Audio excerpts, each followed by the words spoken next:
So hello guys, क्या हाल है आप सभी के? I hope you all are doing well. So part one of the revision video forex के क्वेश्चंस एंड आंसर्स वाली सीरीज में हम क्वेश्चन नंबर 11 तक कवर कर चुके थे. अभी हमें पार्ट 2 ऑफ दिस वीडियो में question number 12 and onwards cover करना है, राइट? सो क्वेश्चन नंबर 11 तक हम कवर कर चुके थे. अभी आपको मेरे साथ क्वेश्चन नंबर 12 पढ़ना है. So Z limited importing goods worth rupees 2 million. Z limited है, उसने $2 मिलियन की वर्थ के गुड्स इंपोर्ट करे हैं. दैट मीन्स अगर उसने गुड्स इंपोर्ट करें तो उसको $2 मिलियन चाहिए होंगे पेमेंट करने के लिए. जाहिर सी बात है ना. Requires 90 days to make the payment. 90 दिन के बाद पेमेंट करनी है, ये चीज़ क्लियर कर दी गई है.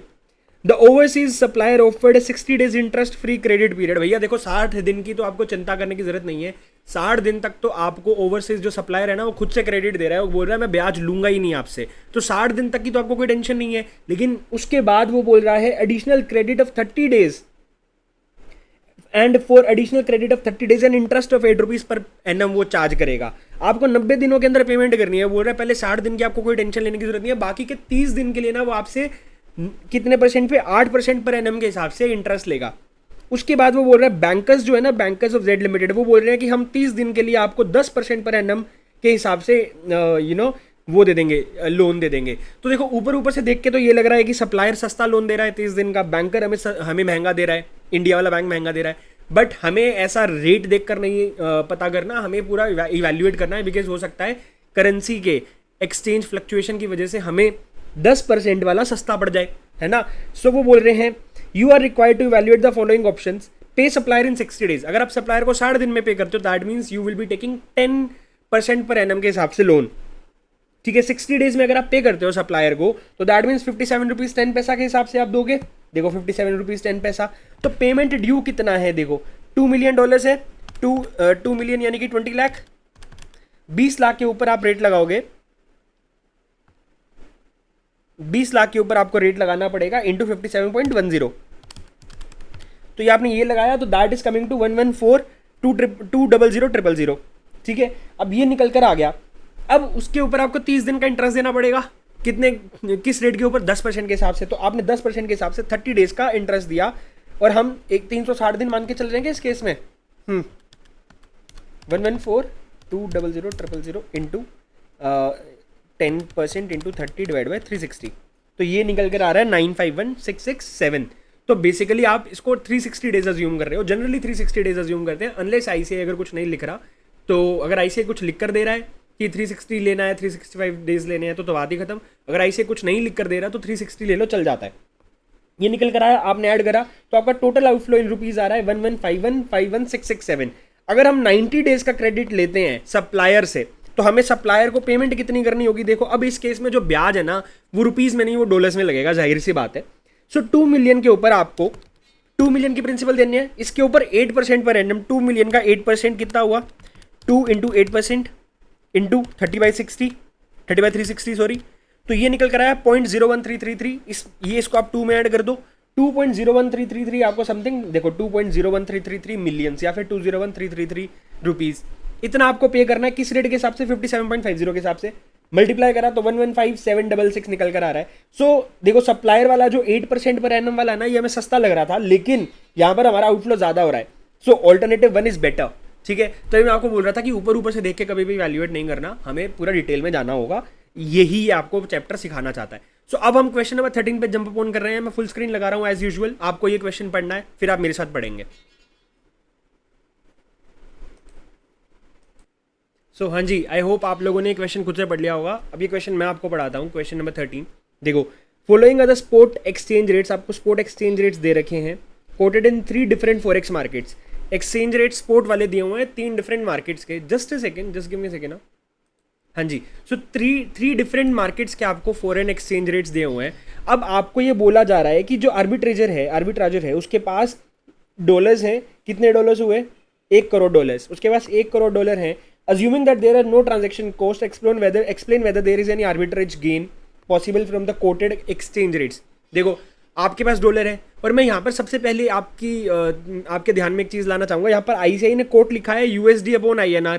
मैंने एक सेपरेट वीडियो में एक्सप्लेन भी करा है कि आईसीआई क्या करता है कि ये वाला जो स्टैंडर्ड है ना, मतलब आईसीआई ना 2 डिफरेंट स्टैंडर्ड्स के रेट्स को लिखता है अपनी बुक में, जिसकी वजह से कन्फ्यूजन पैदा होती है। तो जिसकी वजह से बस आपको याद रखना है कि सबसे बड़ा सबसे बड़ा पाउंड हुआ, उसके बाद यूएस डॉलर आता है, मतलब वो सेपरेट वीडियो में प्रॉपरली दिया हुआ है, वहाँ से देख लीजिएगा एक बार मेरे चैनल पे जाके, वो आपको वीडियो दिख जाएगी, mistake by ICI in forex नाम करके कुछ उसका ऐसा नेम होगा, ठीक है।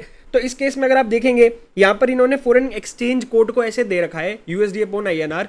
अगर हम नॉर्मली जैसे चलते हैं, अगर उस तरीके से चलते रहे तो हमें ऐसा लगेगा कि 1 INR is equal to 48.30 USD, but which is not correct. ऐसा नहीं है, ये गलत है। सो हमें, क्योंकि एक INR में $48 तो हो ही नहीं सकते ना, so we have to read it in such a way कि $1 48.30 का है। ये आपको ध्यान में रखना है। आईसीआई ने यहाँ पर मिस्टेक करी हुई है। ये बेसिकली ग्लोबल स्टैंडर्ड है कोटेशन लिखने का। और INR अपॉन यूएसडी अगर मैं ऐसे लिखूं, दिस इज इंडियन स्टैंडर्ड, तो मेजर क्वेश्चन में ना आईसीआई ने इंडियन स्टैंडर्ड में लिखा हुआ है। Just give me a second, मेरी स्क्रीन थोड़ी सी फ्रीज हो गई है, just give me a second. हाँ जी, सो यहाँ पर हमें 3 डिफरेंट कोटेशंस दिए हुए हैं और मैंने आपको बताया कि यहाँ पर आईसीआई ने उल्टा लिखा हुआ है। कैसे लिखा हुआ है? USD upon INR। तो ऐसा लगता है कि 1 INR is equal to 48.30 dollars, which is not correct. तो ये आईसीआई की मिस्टेक है। आईसीआई ने ग्लोबल स्टैंडर्ड को यहाँ लिख रखा है, बट मेजर केसेस में आईसीआई इंडियन स्टैंडर्ड लिखता है। एंड इंडियन स्टैंडर्ड क्या बोलता है? INR अपॉन यूएसडी हम ऐसे लिखेंगे, इज इक्वल टू 48.30। ठीक है, अब हमें साफ दिख रहा है कि $1 में 48.30 हो सकते हैं, लेकिन एक रुपये में $48 नहीं हो सकते। तो इसलिए हम इसको पढ़ेंगे ऐसे कि $1 इज इक्वल टू 48.30, ऐसा करके। ठीक है, अब आर्बिट्राजर प्रॉफिट कैसे कमा सकता है? आर्बिट्राजर के पास प्रॉफिट कमाने की 3 डिफरेंट अपॉर्चुनिटीज हैं। वो कैसे कर सकता है? उसके पास $1 करोड़ है, वो डॉलर लेकर यहां पर उसको INR में कन्वर्ट करे, फिर वो INR को लेकर इस मार्केट में जाए, उसको पाउंड में कन्वर्ट करे। सबसे पहले इस मार्केट से अपने डॉलर को INR में कन्वर्ट करे, फिर यहां पर INR लेके इसको पाउंड में कन्वर्ट करे, फिर पाउंड को लेकर यहां पर दोबारा डॉलर में कन्वर्ट करे। या तो वो ऐसे ऐसे चलेगा, ठीक है, या फिर वो यूएसए से शुरू होगा, यहां पे जाएगा, फिर यहां जाएगा, कन्वर्जन करता जाएगा। जिस तरीके से प्रॉफिट आएगा वो आपका करेक्ट आंसर है। आपको ना ये हिट एंड ट्रायल मेथड से ही करना पड़ता है इस केस में। तो सबसे पहला मेथड मैं ऊपर से नीचे जाके ट्राई करता हूँ। So what I do here कि मेरे पास देखो $1 करोड़ है, तो $1 करोड़ को अगर मैं INR में कन्वर्ट करता हूँ, मैं मल्टीप्लाई करूंगा 1 करोड़ इंटू 48.30 करूंगा। सो 2 तो 4 5 7 7 0 हो गई, इसके इंटू में 48.30 मैंने करा।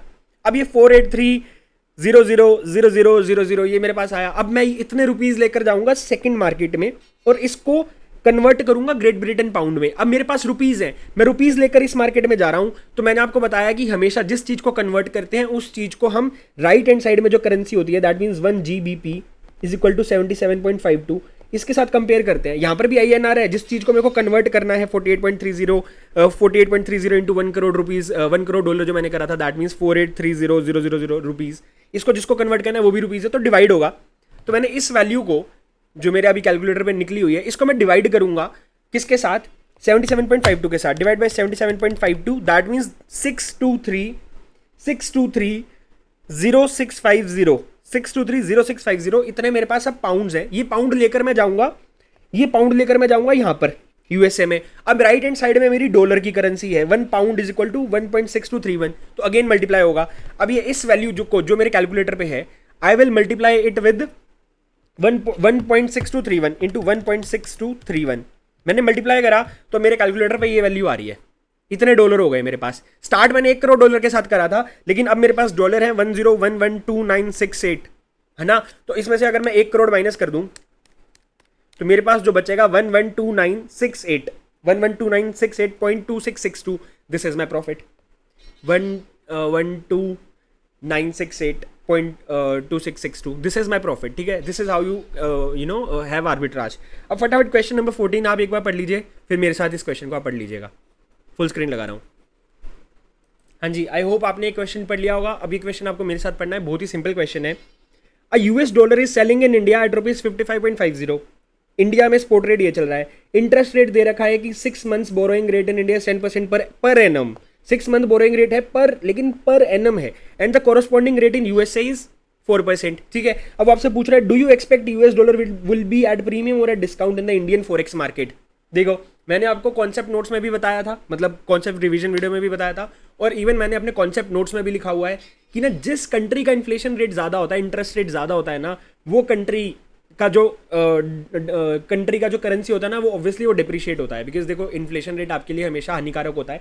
सो इट्स लाइक कि जैसे कि लेट्स से अगर आपने आज एक चॉकलेट इंडिया में खरीदी, जो कि 10 रुपये की है, और अगर इंडिया में इन्फ्लेशन रेट लेट से 100% हो जाए तो अगले साल आपको वो चॉकलेट 20 रुपये में मिलेगी। लेकिन यूएसए में लेट से इन्फ्लेशन रेट अगर 50% है तो वो $1 की जो वहाँ पर चॉकलेट है वो $1.5 की मिलेगी। सो पहले $1 इज इक्वल टू रुपीज़ 10 था, लेकिन अब $1.5 इज इक्वल टू रुपीज़ 20 हो गया। सो दैट मीन्स अगर मैं $1 इज इक्वल टू निकालूँ तो 20 डिवाइड बाई 1.5 आएगा। तो इस वजह से ना, मतलब मैंने कौन से वीडियो में बहुत अच्छे से बताया हुआ है, that means for this reason वो क्या होता है, डिप्रिशिएट करता है, मतलब इन्फ्लेशन रेट की वजह से करेंसी डिप्रिशिएट करती है कि मतलब यूएसए में चॉकलेट का रेट जो है वो 50% से बढ़ेगा, इंडिया में चॉकलेट का रेट 100% से बढ़ जाएगा, इन्फ्लेशन रेट ज़्यादा है तो चीज़ें इंडिया में 100% महंगी हो जाएंगी। तो दैट मीन्स इंडिया की currency is getting weaker. Inflation rate वैसे भी बेकार चीज़ है, जिस कंट्री का ज़्यादा होगा वहाँ पर करेंसी वीक ही होगी। So in this particular case India का रेट आपको 10% दे रखा है, यूएसए का 4% दे रखा है। सो दैट मीन्स यूएसए का dollar is going to be at premium, India की currency is going to be at discount. Under the given circumstances, USD is expected to quote at premium in India as the interest rate given in India is higher। ठीक है, ये हो गया। अब part number 2 में वो पूछ रहा है what will be the expected 6 month forward rate for US dollar in India. अब 6 मंथ फॉरवर्ड रेट निकालना है। मैंने आपको एक्सपेक्टेड रेट निकालने के लिए आपको मैंने बताया था इंटरेस्ट रेट पैरिटी थ्योरम में क्या होता है कि भाई देखो, लिख के बता देता हूँ कि भाई आपको एक्सपेक्टेड फ्यूचर रेट जो होता है, एक्सपेक्टेड फ्यूचर रेट जो है आपका इज इक्वल टू जो आपकी करेंसी है, होम करेंसी इस केस में INR है। सो इसका स्पॉट रेट लिखो। सबसे पहले स्पॉट रेट क्या है, 55.50। अब इंडिया का रेट आपने ऊपर लिखा है, इसको आप मल्टीप्लाई करोगे इंडिया के इन्फ्लेशन रेट के साथ। सो इंटू 1 प्लस यहाँ पर आप 5% करोगे। ऐसा क्यों? क्योंकि 10% पर एनम है और आपको 6 मंथ का निकालना है, तो 5% 0.05 ये हो गया। अब डिवाइड बाय यूएसए का रेट करेंगे हम 0.02। अब हमने यहाँ पर डिवाइड क्यों करा? क्योंकि यार देखो यहाँ पर $1 है, एक तरह से $1 इज इक्वल टू 55.5 होता है ना, ऐसे करके। तो $1 को हम बेसिकली क्या कर रहे हैं, हम डॉलर को यूएस, मतलब अगर मैं इसको यहाँ ले जाऊँ, अगर मैं इसको यहाँ ले जाऊँ तो मैं एक तरह से यूएसए की जो $1 है यहाँ पर जो लिखा हुआ है उसको मैं इसके साथ मल्टीप्लाई कर रहा हूँ, मतलब डॉलर के रेट के साथ मल्टीप्लाई कर रहा हूँ। ठीक है, सो बेसिकली हमने ये कर दिया। अब इसका आंसर निकाल लो, 55.50 multiply by 1.05 divide by 1.02। So this is coming to 57.132 या फिर 57.13 आप बोल लीजिए, जो कि यहाँ पर हमने निकाल रखा है ICI ने। अब थर्ड पार्ट में ये आपसे पूछ रहा है what will be the rate of the forward premium और डिस्काउंट। फॉरवर्ड रेट आपने निकाल लिया, ठीक है, स्पोर्ट रेट आपके पास है, तो forward minus sport divide by sport आप करके रेट निकाल, मतलब प्रीमियम निकाल लोगे। तो यही हमने करा, forward minus sport divide by sport into, क्योंकि ये पर हमें प्रीमियम जो निकालना होता है पर एनम निकालना होता है, तो हमने इंटू 12/6 कर दिया, क्योंकि ये जो प्रीमियम है ना ये वाला, ये 6 मंथ्स का है। तो इंटू 12 डिवाइड बाय 6 इंटू 100 ये निकल कर आ गया 5.87%। Very easy. Now let's move on to the question number 15। फटाफट से आप इस क्वेश्चन को पढ़िए, मैं फुल स्क्रीन लगा रहा हूँ, फिर एज पर रिचुअल फिर मैं आपको पढ़ाऊंगा। हाँ जी, सो क्वेश्चन नंबर 15 बहुत ही ईजी क्वेश्चन है। इस क्वेश्चन में आपको क्या दे रखा है, आपको बोल रखा है कि मार्च 2009 में multinational industries make the following assessment of dollar rates पर ब्रिटिश पाउंड। एक पाउंड के खिलाफ डॉलर का क्या रेट होने वाला है, 1 pound is equal to how much dollar, वो आपको प्राइस दे रखा है यहाँ पर जैसे लिखा हुआ है। ठीक है, तो ये प्रोबेबिलिटी के साथ दिया हुआ है। So what is the expected spot rate. Expected spot rate क्या करना है आपको, इसको प्रोबेबिलिटी के साथ मल्टीप्लाई करते रहो, ऐड करते जाओ। 1.6 into 0.15 plus 1.7 into 0.20 plus 1.8 into 0.25 plus ऐसे करते जाओ सारा। तो आप जब इसको सॉल्व करोगे कैलकुलेटर पे तो इट इज कमिंग टू 1.81। ठीक है, तो एक्सपेक्टेड वैल्यू आपकी 1.81 निकल कर आ गई। अब वो पूछ रहा है if as on March 2009 6 month forward rate is 1.80। वो आपको बोल रहा है कि 6 मंथ फॉरवर्ड रेट जो बैंक कोट कर रहा है वो $1.80 कोट कर रहा है, 1 pound is equal to $1.80। Should the firm sell its forward pound. क्या बैंक मतलब क्या कंपनी को फॉरवर्ड एग्रीमेंट में एंटर करना चाहिए, फॉरवर्ड सेल करना चाहिए? भाई नहीं करना चाहिए, क्योंकि फॉरवर्ड के हिसाब से आपको $1.80 मिलेंगे 1 पाउंड के लिए अगर आप बेचते हो तो, लेकिन आपको स्पॉट रेट के हिसाब से एक्सपेक्टेड आपको $1.81 मिलने वाले, यानी कि $0.01 का बेनिफिट होने वाला है। ठीक है, if the 6 month forward rate is 1.80, the expected profit of the firm can be maximized by retaining its pound receivable। आप रिटेन करो, फॉरवर्ड सेल मत करो, रिटेन करोगे स्पॉट पे आपको $1.81 मिलेगा। ठीक है, so now let's move on to the question number 16। फटाफट से एज पर रिचुअल आप इस क्वेश्चन को पढ़िए, फिर मैं पढ़ाऊंगा। हाँ जी, चलिए अभी क्वेश्चन नंबर 16 आप मेरे साथ पढ़ लीजिए। मैंने टाइम बचाने के लिए ऑलरेडी मार्किंग्स और इजी तरीके से इसको लिख कर रख दिया है ताकि आपको समझ आने में कोई दिक्कत ना आए। ठीक है, so an importer An importer customer of your bank wishes to book a forward contract with your bank on 3rd September for sale of Singaporean dollar 5 lakh to be delivered on 30th October. एक importer है, उसको Singapore dollar चाहिए. क्यों चाहिए होंगे उसको? क्योंकि उसने इंपोर्ट करा है सिंगापुर से, उसको डॉलर देने होंगे उधर. ठीक है, तो उस वजह से बैंक ने 5 लाख सिंगापुर डॉलर उस कस्टमर को बेचने हैं और कस्टमर को खरीदने हैं.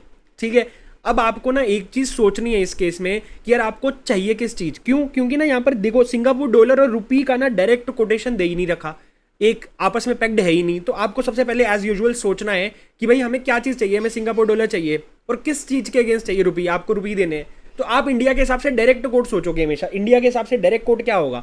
1 Singapore dollar is equal to how much rupees. This is your direct quote. ठीक है, बट अब आपको ना एक चीज ध्यान में रखनी है. आईसीआई यहाँ पर जो कोटेशन है ना ये उल्टी दे रखी है. अगेन गलती दी हुई है. देखो 1 रुपए में क्या, 1 रुपए में यहाँ पर देखो 1 रुपए में 49.3700 डॉलर्स हो सकते हैं? नहीं. सो कोटेशन उल्टी दी हुई है, ये चीज आपको याद रखनी है. स्पॉट रेट दे रखा है कि $1 इज इक्वल टू 49.3700 और 3800 रुपीज, या फिर $1 is equal to how much Singapore dollar. ऐसे स्पॉट रेट दिया हुआ है, उल्टा करके दिया हुआ है आईसीआई ने. वो चीज आपको समझनी है. ठीक है, अब उस केस में ना सबसे पहले आपको ये देखना है कि यार ये क्रॉस रेट बना लो. आप सबसे पहले क्रॉस रेट बना लो कि आपको ये चाहिए. हमने ये देख लिया आपको ये चाहिए रुपी अपॉन सिंगापुर डॉलर, राइट. तो सबसे पहले आप समझो कि यार टॉप पे क्या आना चाहिए. टॉप पे रुपी आना चाहिए, तो हमने रुपी लिख दिया, नीचे यूएस डॉलर लिख दिया. अब इस चीज को समझो कि क्या ये हमें रिवर्स करने की जरूरत है इसको. यार देखो हमें यहाँ पर यूएसडी अपॉन रुपी दिया हुआ है. गलत बोल रहे हो, यहाँ पर हमें रुपी अपॉन यूएसडी दिया हुआ है. मैंने आपको बताया ना कोटेशन उल्टी लिखी हुई है. कोटेशन उल्टी लिखी हुई है आईसीआई ने. That means 1 USD is equal to how much rupee, ऐसे लिख के दिया हुआ है. So in actual this is rupee upon USD. समझ में आती है ये बात? तो ये कोटेशन जो है रुपी अपॉन यूएसडी दिया हुआ है, तो आपको इसको रिवर्स करने की जरूरत पड़ी. यहाँ पर रुपी अपॉन यूएसडी दिया हुआ है, रुपी अपॉन यूएसडी लिख रहे हो, क्या रिवर्स करने की जरूरत पड़ी? नहीं. अब यहाँ पर आपको मल्टीप्लाई करना है यूएसडी अपॉन एसडीडी के साथ, क्योंकि यूएसडी से यूएसडी कट जाएगा और बॉटम में हमें एसडीडी चाहिए, वही आ रहा है ना. अब इस चीज को रिवर्स करने की जरूरत पड़ी. अब आप ये समझो पड़ी क्या. हाँ, यहाँ पर एसडीडी बॉटम में आ रहा है कि टॉप पे आ रहा है? कोटेशन उल्टी है. यहाँ पर एसडीडी जो है वो टॉप पे आ रहा है, ऊपर आ रहा है, लेकिन हमें एसडीडी नीचे चाहिए. तो दैट मीन्स हम कोटेशन को रिवर्स कर रहे हैं ना. तो इसीलिए हमने इसको रिवर्स करके लिखा है. देखो इसको रिवर्स करके नहीं लिखा. अब आपको ना ये तो समझ में आ गया किसको रिवर्स करना है किसको नहीं. लेकिन इसमें से सर बिड रेट लेंगे कि आस्क रेट लेंगे, कौन सा रेट लेंगे वो बता दो. वो हम कैसे समझेंगे? देखो आपके पास ना, आप इंडियन हो, आपके पास रुपी है, तो आप रुपी लेकर गए. आपने बोला कि यार यहाँ पर बोला इंडियन मार्केट में आपने बोला कि मेरे को सिंगापुर डॉलर दे दो. बैंक बोल रहा है सिंगापुर डॉलर तो नहीं है, यूएसडी है अपने पास. तो आपने बोला जो है वो दे दो. तो आप रुपी दोगे, डॉलर खरीदोगे. अब डॉलर अगर आपको खरीदना है, बैंक आपको $1 is equal to how much rupee ऐसा कोट लगा कर दे रहा है. हाउ मच रुपी ऐसे कोट लगा के दे रहा है. तो आपको इस केस में you want to buy dollar, तो आपको क्या डॉलर सस्ता मिलेगा कि महंगा मिलेगा? एज ए कस्टमर आपको महंगा ही मिलने वाला है. महंगा मिलने वाला है ना, तो 49.3800 वाला रेट यूज होगा. 49.3800 प्लस इसमें आपको अक्टूबर मंथ का स्वैप पॉइंट भी लगाना पड़ेगा. सर क्यों? क्योंकि ये देखो यहाँ पर जो है ना हमें डिलीवर करना है 30 अक्टूबर को, और ये स्पॉट अक्टूबर का मतलब ये है कि swap point for any day of October. मैंने आपको ये कॉन्सेप्ट नोट्स में बहुत अच्छे से लिखकर समझाया हुआ है. दिस मीन्स स्पॉट यानी कि swap point for any day of October. तो इस केस में अब आपको यहाँ पर देखो, अगर आप 49.3800 वाला यूज कर रहे हो तो स्वैप पॉइंट भी 1300 यूज करोगे. तो मैंने यहाँ पर 0.1300 ऐड कर दिया, तो मेरा रेट निकल कर आ गया 49.5100. अब ये 49.5100 इस पर लगा दूंगा मैं, यहाँ वाले पे 49.5100 मैंने यहाँ पर मल्टीप्लाई में लगा दिया. इसको रिवर्स नहीं करा था तो एज इट इज लिख दिया. अब यहाँ पर देखो मेरे हाथ में यहाँ से डॉलर आ गया कि नहीं आ गया. अब ये डॉलर लेके मैं यहाँ जाऊंगा, मैं बोलूंगा यार डॉलर ले लो, एसडीडी दे दो. बोलूंगा डॉलर ले लो, सिंगापुरियन डॉलर दे दो, एसडीडी दे दो. अब देखो यहां पर कोटेशन डॉलर की टर्म में दी हुई है. Again 1 USD is equal to how much SDD. तो अब आपको सोचना है कि आप डॉलर के हिसाब से क्या कर रहे हो.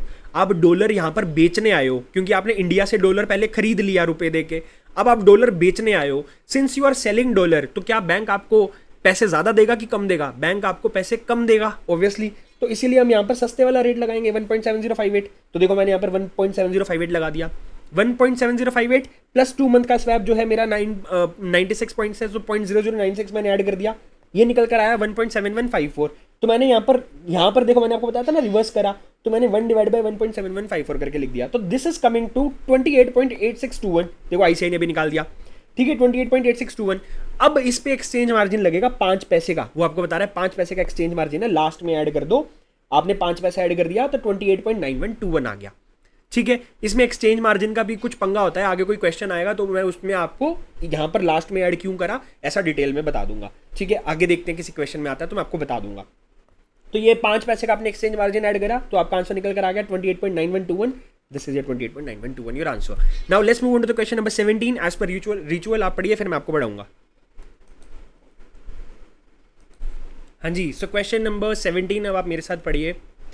जस्ट अ सेकेंड, स्क्रीन थोड़ी सी लैग हो रही है। हाँ, सो क्वेश्चन नंबर 17 बोलता है a company operating in Japan has today affected sales to Indian company. Indian company को सेल हुई है, that means Indian company is an importer. The payment being due 3 months from the date of invoice, 3 months from the date of invoice, the invoice amount is rupees 108 lakhs। जो invoice amount है वो 108 लाख येन है, मतलब Indian को 108 लाख येन pay करने हैं। Today spot rate it is equivalent to rupees 30 lakh. आज का जो स्पॉट रेट है ये 108 लाख येन जो है वो 30 लाख के बराबर है। It is anticipated that exchange rate will decline by 10% over the 3 months period. In order to protect the yen payments the importer proposes, यहां पर इंपोर्टर के पर्सपेक्टिव से इसलिए सोचना है बिकॉज यहां पर देखो दिया हुआ है the importer proposes to take appropriate action in the foreign exchange market. Importer बोलता है उसकी जो येन का जो एक्सपोजर है उसको प्रोटेक्ट करने के लिए वो फॉरवर्ड में कवर लेना चाह रहा है। The 3 month forward rate is presently 3.3 येन पर रुपी। अब देखो आपको जो फॉरवर्ड का कोटेशन दे रखा है ना वो 1 रुपीज इक्वल टू 3.3 येन, यानी कि इनडायरेक्ट कोटेशन दे रखा है इंडिया के लिए। तो आप ना बाकी के स्पोर्ट रेट और वो सब बिना यार इनडायरेक्ट कोटेशन के हिसाब से निकालना, बिकॉज अगर आपको ये इनडायरेक्ट कोटेशन में दे रखा है तो सब इनडायरेक्ट कोटेशन में कर लो, सेम रहेगा, इजी रहेगा आपके लिए। You are required to calculate the expected loss and show how it can be hedged by a forward contract. ठीक है, तो सबसे पहले तो आपको देखो एक्सपेक्टेड, मतलब इसमें ना आपको देखो 10% से रिड्यूस होगा एक्सपेक्टेड 3 months का, 3 महीने के बाद का एक्सपेक्टेड स्पोर्ट रेट दे रखा है कि 3 महीने बाद स्पोर्ट रेट क्या होने वाला है वो आपको बता रखा है। तो पहले तो आज का स्पोर्ट रेट निकाल लो। आज का स्पोर्ट रेट क्या होगा कि देखो आपको 108 lakh yen is equal to 30 lakh rupees दे रखा है। सो 108 lakh yen divide by 30 lakh rupees अगर आप करोगे तो 1 रुपीज इक्वल टू क्या, कितना आया, 3, ये निकल कर आया 3.6 येन, 3.6 येन के बराबर आ गया। ठीक है, तो ये आपने स्पोर्ट रेट निकाल लिया। अब आपके पास 3 month फॉरवर्ड रेट आपको दे रखा है, 3 month फॉरवर्ड जो आपको दिया हुआ है, the 3 month forward rate is presently quoted at 3.3। तो फॉरवर्ड रेट आपको दे रखा है 1 रुपीज इक्वल टू 3.3 येन। ठीक है, अब उसके बाद वो बोल रहा है एंटिसिपेटेड डिक्लाइन क्या है, 10% का एंटिसिपेटेड डिक्लाइन बोल रहा था। तो वो आप 10% का डिक्लाइन कर दो, किस पे, फॉरवर्ड रेट पे कर दूं? नहीं, फॉरवर्ड रेट तो आपको 3 महीने के बाद का बैंक कोट कर रहा है कि आप 3.3 के हिसाब से मेरे साथ डील कर सकते हो। स्पोर्ट के अंदर आपको डिक्लाइन करना एंटिसिपेटेड, तो 3.6 का 90% आप कर दो, तो दिस इज कमिंग टू 3.24, या फिर 10% माइनस कर दो 3.6 में से। ठीक है, या फिर 3.6 का 90% कर दो, 3.6 इंटू 90% या फिर 0.90, तो भी यही निकल कर आएगा। तो तीनों रेट अब आपके सामने है। सबसे पहले हम निकालते हैं कि अगर मैं फॉरवर्ड नहीं लेता तो मेरे को मतलब कितना आउटफ्लो जाएगा, मतलब क्या मेरा एक्सपेक्टेड लॉस होगा उस केस में। सबसे पहले अगर मैं फॉरवर्ड नहीं लेता तो देखो आज के हिसाब से वो 30 लाख के बराबर है, ये हमें दे रखा है सीधा सीधा, कुछ कैलकुलेशन करने की जरूरत नहीं है। प्रेजेंट कॉस्ट 108 लाख रुपए येन की जो हमें पेमेंट करनी है इंडियन को 30 लाख रुपए जाएगी, लेकिन 3 महीने के बाद वो कॉस्ट कितनी हो जाएगी, 108 लाख येन जो है 3 महीने के बाद अगर मैं स्पोर्ट रेट के हिसाब से पे करता हूँ 108 लाख येन को, तो देखो मेरे पास जो एक्सपेक्टेड स्पोर्ट रेट है वो 3.24 येन है। अब मैंने आपको बताया राइट हैंड साइड में ये इनडायरेक्ट कोट है, चाहे इनडायरेक्ट कोट हो, हमेशा राइट हैंड साइड वाली करेंसी देखनी है, राइट हैंड साइड या फिर अदर करेंसी जो दे रखी है आपको यहाँ पर 3.24 येन है। अब ये 3.24 येन है, ये भी येन में है, और जो आपको कन्वर्ट करना है वो भी येन में है, दोनों सेम है तो डिवाइड होगा। तो मैंने डिवाइड करा, 3.33 लाख INR निकल कर आया, 33.33 लाख INR निकल कर आया। तो अगर मैं आज पेमेंट करता, मतलब स्पोर्ट के आज के हिसाब से 30 लाख है, लेकिन एक्सपेक्टेड स्पोर्ट रेट के हिसाब से 6 मंथ जो कि हमारा 3 मंथ के बाद जो है वो 33.33 है, तो 3.33 का नुकसान हुआ मेरे को। जस्ट अ सेकेंड, तो 3.33 का नुकसान हुआ। अब इफ एक्सपेक्टेड स्पोर्ट रेट अगर मैं फॉरवर्ड से हेज कर लेता हूं तो 30 लाख तो मेरा वैसे होगा। ठीक है, जस्ट अ सेकेंड, हाँ, तो 30 लाख तो वैसे होगा। अब यहां पर मैंने डिवाइड करा 3.3 के साथ 108 लाख येन को 3.3 के साथ डिवाइड करा, तो मेरा निकल कर आता है 32.73। अब 32.73 निकल कर आया, इस केस में एक्सपेक्टेड लॉस जो मेरा है वो 2.73 है। देखो पहले केस में अगर मैं हेज करता हूं, अगर मैं हेज नहीं करता तो मेरा एक्सपेक्टेड लॉस निकल कर आता है मतलब स्पोर्ट के मुकाबले, आज के मुकाबले 30 लाख के मुकाबले वो निकल कर आ रहा है 3.33। अगर मैं फॉरवर्ड ले लेता हूं तो लॉस रिड्यूस हो जाता है, 2.73 हो जाता है। तो क्या फॉरवर्ड एग्रीमेंट लेना जस्टिफाइड है? Yes, it is justified, it is suggested to take forward agreement in that case. अब देखो यहाँ पर लिखा है, if the exchange rate is not covered with the forward contract, the expected exchange loss is 3.33 lakh. This could be reduced to 2.73 lakh if it is covered by forward contract. Hence, taking forward contract is suggested. ठीक है, अब as per ritual आप question number 18 पढ़िए, उसके बाद फिर मैं पढ़ाऊंगा। ठीक है, just take 10-20 seconds and read this.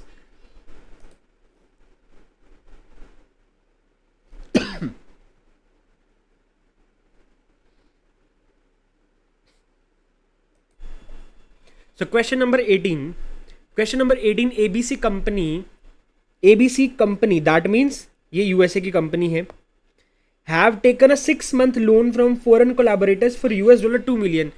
ABC company ने $2 million का लोन लिया है। Interest rate payable on maturity is LIBOR plus 1% और करंट 6 month लाइबोर चल रहा है 2%। दैट मीन्स आपको 3% पर एनम के हिसाब से इंटरेस्ट रेट लगेगा। Inquiries regarding exchange rates with their banks elicits the following information. Spot rate दे रखा है, 6 month फॉरवर्ड रेट दे रखा है। What would be their total commitment in rupees के अंदर उनको कितना देना पड़ेगा if they enter into forward contract. अगर वो फॉरवर्ड कॉन्ट्रैक्ट में एंटर करते हैं तो उनको रुपीज में कितने रुपीज देने पड़ेंगे बेसिकली, इंटरेस्ट में लाकर वो भी। तो सबसे पहले देखो, आपको लोन आपने क्योंकि डॉलर्स में लिया हुआ है तो इंटरेस्ट भी आप डॉलर्स में लगाओगे। रीजन बीइंग बिकॉज आप स्पोर्ट के हिसाब से कन्वर्ट नहीं कर रहे, 6 month फॉरवर्ड के हिसाब से कन्वर्ट कर रहे हो, 6 month फॉरवर्ड के हिसाब से पेमेंट कर रहे हो। ठीक है, सो 2 million यानी कि 20 लाख डॉलर, इसके ऊपर मैं लगाऊंगा 3% का ब्याज, $60,000 आ गया। $60,000 ये साल का है, इसको 6/12 करूंगा इंटू 6/12, दैट मीन्स ये हमारा इंटरेस्ट होगा $30,000। तो प्लस 20 लाख कर दूंगा तो $20,30,000 का हमें कमिटमेंट है इन डॉलर्स। अब इसको रुपीज में कन्वर्ट करना है, मल्टीप्लाई कर दो 48.4575 के साथ, मल्टीप्लाई पे 48.4575 के साथ। सो आपकी टोटल कमिटमेंट आती है 983,68725, 983,68725। ठीक है, पहले पार्ट का आंसर हो गया। पार्ट बी में वो पूछ रहा है, will you advise them to do so, कि फॉरवर्ड आपको लेना चाहिए कि नहीं, एक्सप्लेन करो रीजंस के साथ।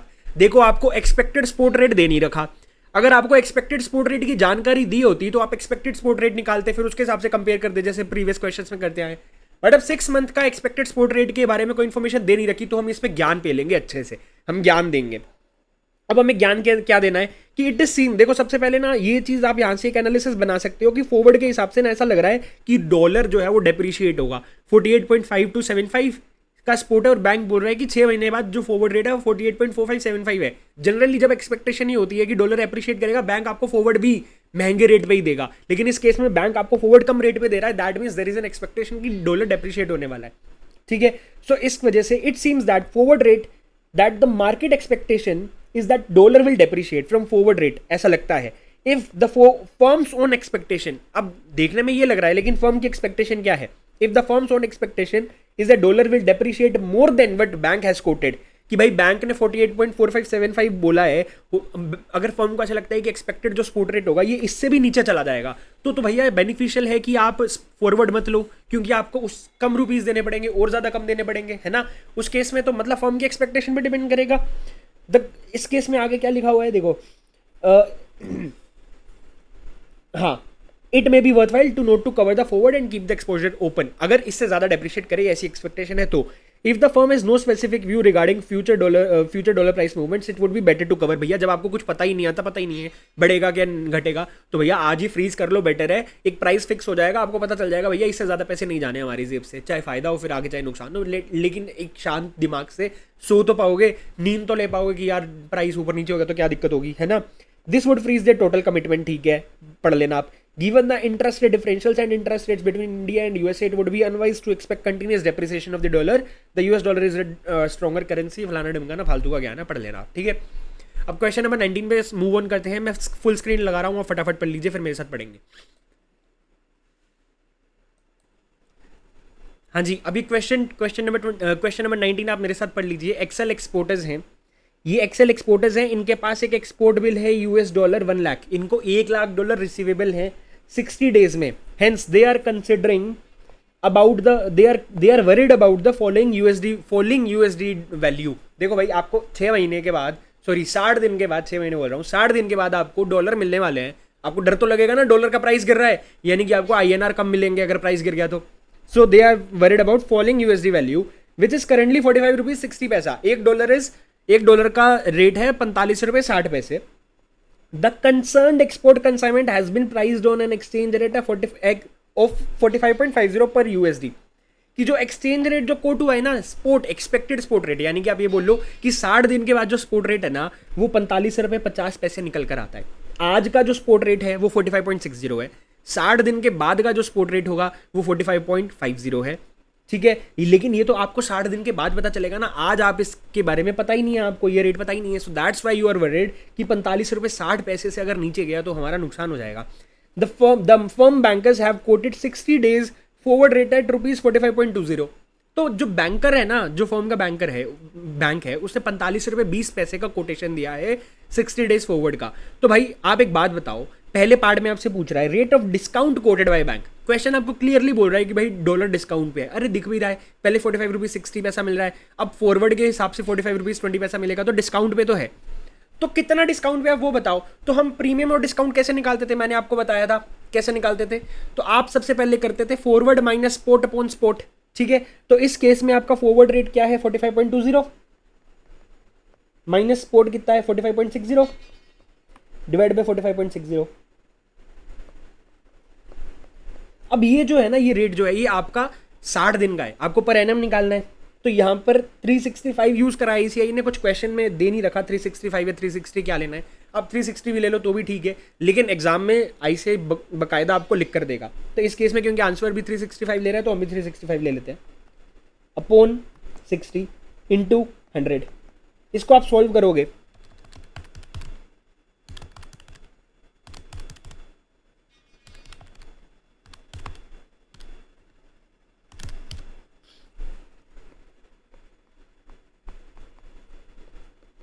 तो इतना डिस्काउंट है ना। And I am really sorry, मैं बोलते टाइम शायद थोड़ी बीच में दिक्कत हो रही है, जस्ट बिकॉज मेरे माउथ में थोड़े बहुत अल्सर हो रखे हैं। ठीक है, so please don't mind that. Okay, so अब ये पॉइंट नंबर 2 में पूछ रहा है the probable loss of operating profit if forward sale is agreed to. अगर वो बोल रहा है कि फॉरवर्ड सेल अगर आप एग्री कर लेते हो, यानी कि फॉरवर्ड रेट में आप घुस जाते हो, एग्रीमेंट ले लेते हो, तो आपको प्रोबेबल लॉस क्या होने वाला है भाई। 45.50 स्पॉट रेट होता 60 डेज के बाद, लेकिन आपने फॉरवर्ड ले लिया तो अब उसकी वजह से आपको 45 रुपये 20 पैसे मिलेंगे। अगर नहीं लेते तो आपको ये वाला 45.50 जो स्पॉट रेट होगा 60 डेज के बाद वो 45.50 मिलते। तो आपको नुकसान कितना है 45.20 माइनस 45.50, यानी कि 30 पैसे का नुकसान है, 30 पैसे पर डॉलर आपके। लेकिन डॉलर कितने हैं 1 लाख, तो 1 लाख से मल्टीप्लाई करोगे तो minus 30,000, that means loss of rupees 30,000 आ रहा है। ठीक है, so this is how you calculate probable loss of operating profit. So now let's move on to the question number 20। As per ritual आप इसको रीड करोगे पहले 10 सेकंड, फिर उसके बाद मैं आपको पढ़ाऊंगा।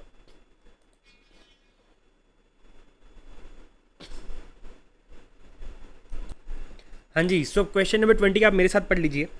In international monetary market and international forward bid जो आपको दी हुई है for December 15 on pound sterling is $1.2816। Forward bid जो दे रखी है वो 1 पाउंड इज इक्वल टू $1.2816 दिया हुआ है। At the same time the price of IMM यानी कि international monetary market sterling future for delivery on December 15 is 1.2806। Future का आपको दे रखा है, फॉरवर्ड बिड आपको दे रखा है, सेम टाइम पे दोनों में प्राइस डिफरेंस है। देखो the contract size of the pound sterling is 62,500 pounds. अगर आपको पाउंड ये कॉन्ट्रैक्ट साइज खरीदना है, मतलब फ्यूचर में ही होता है जनरली, फ्यूचर में जनरली कॉन्ट्रैक्ट साइज होता है, फॉरवर्ड में नहीं होता जनरली। ठीक है, तो ये इसका आपको कॉन्ट्रैक्ट साइज दे रखा है कि ये जो है ना दिस इज 62,500 पाउंड्स, यानी कि इतने पाउंड्स आपको एक साथ खरीदने पड़ेंगे। How could the dealer use arbitrage in profit from his situation and how much profit is earned. वो प्रॉफिट कैसे कमाएगा। देखो जहां पर महंगा है वहां पर बेचेगा, जहां पर सस्ता है वहां खरीदेगा। तो सस्ता कहां पे है 1.2806 1.2816, यहां पर सस्ता है, यहां से मतलब फ्यूचर में खरीदेगा, फॉरवर्ड वाले में बेचेगा, जिस यही पॉइंट है ना। तो 1.2806 वो 1 पाउंड तो खरीद नहीं सकता, कॉन्ट्रैक्ट साइज है 62,500, तो उसको एक कॉन्ट्रैक्ट तो खरीदना पड़ेगा, यानी कि 62,500 पाउंड लेने पड़ेंगे। सो 62,500 पाउंड वो खरीदेगा 1.2806 के हिसाब से। ठीक है, सो 62,500 इंटू 1.2 806, दैट मीन्स $80037.5 खरीदेगा और बेचेगा कितने, बेचेगा 62,500 इंटू 62,500 है ना, हाँ 62,500 इंटू 1.2816, इतने पे सेल करेगा, दोनों का डिफरेंस $62.50 का बेनिफिट आ गया. This is your arbitrage gain. Very simple question. Now let's move on to the question number 21. Sir ये ऑल्टरनेटिव क्या था वो आप पढ़ लेना, ऑल्टरनेटिव है, मैंने आपको मेन तरीके से बता दिया, दैट्स फाइन. ठीक है. So let's move on to the question number 21. So as per ritual आपको पढ़ना है, मैं आपको पढ़ाऊंगा उसके बाद. अब क्वेश्चन नंबर 21 आपको मेरे साथ पढ़ना है. सो 21 क्वेश्चन में ये बोल रहा है कि एक इंपोर्टर है, इंडियन इंपोर्टर, जिसके पास इंपोर्ट बिल है $1,30,000 उसको देने हैं, यानी कि $1,30,000 उसको इंडिया में बैंक से खरीदने पड़ेंगे, या तो मतलब देने के लिए खरीदेगा ऑब्वियसली. ठीक है. The exporter has given Indian importer two option. यहाँ पर एक्सपोर्टर गलत लिखा हुआ है. So the exporter has given Indian importer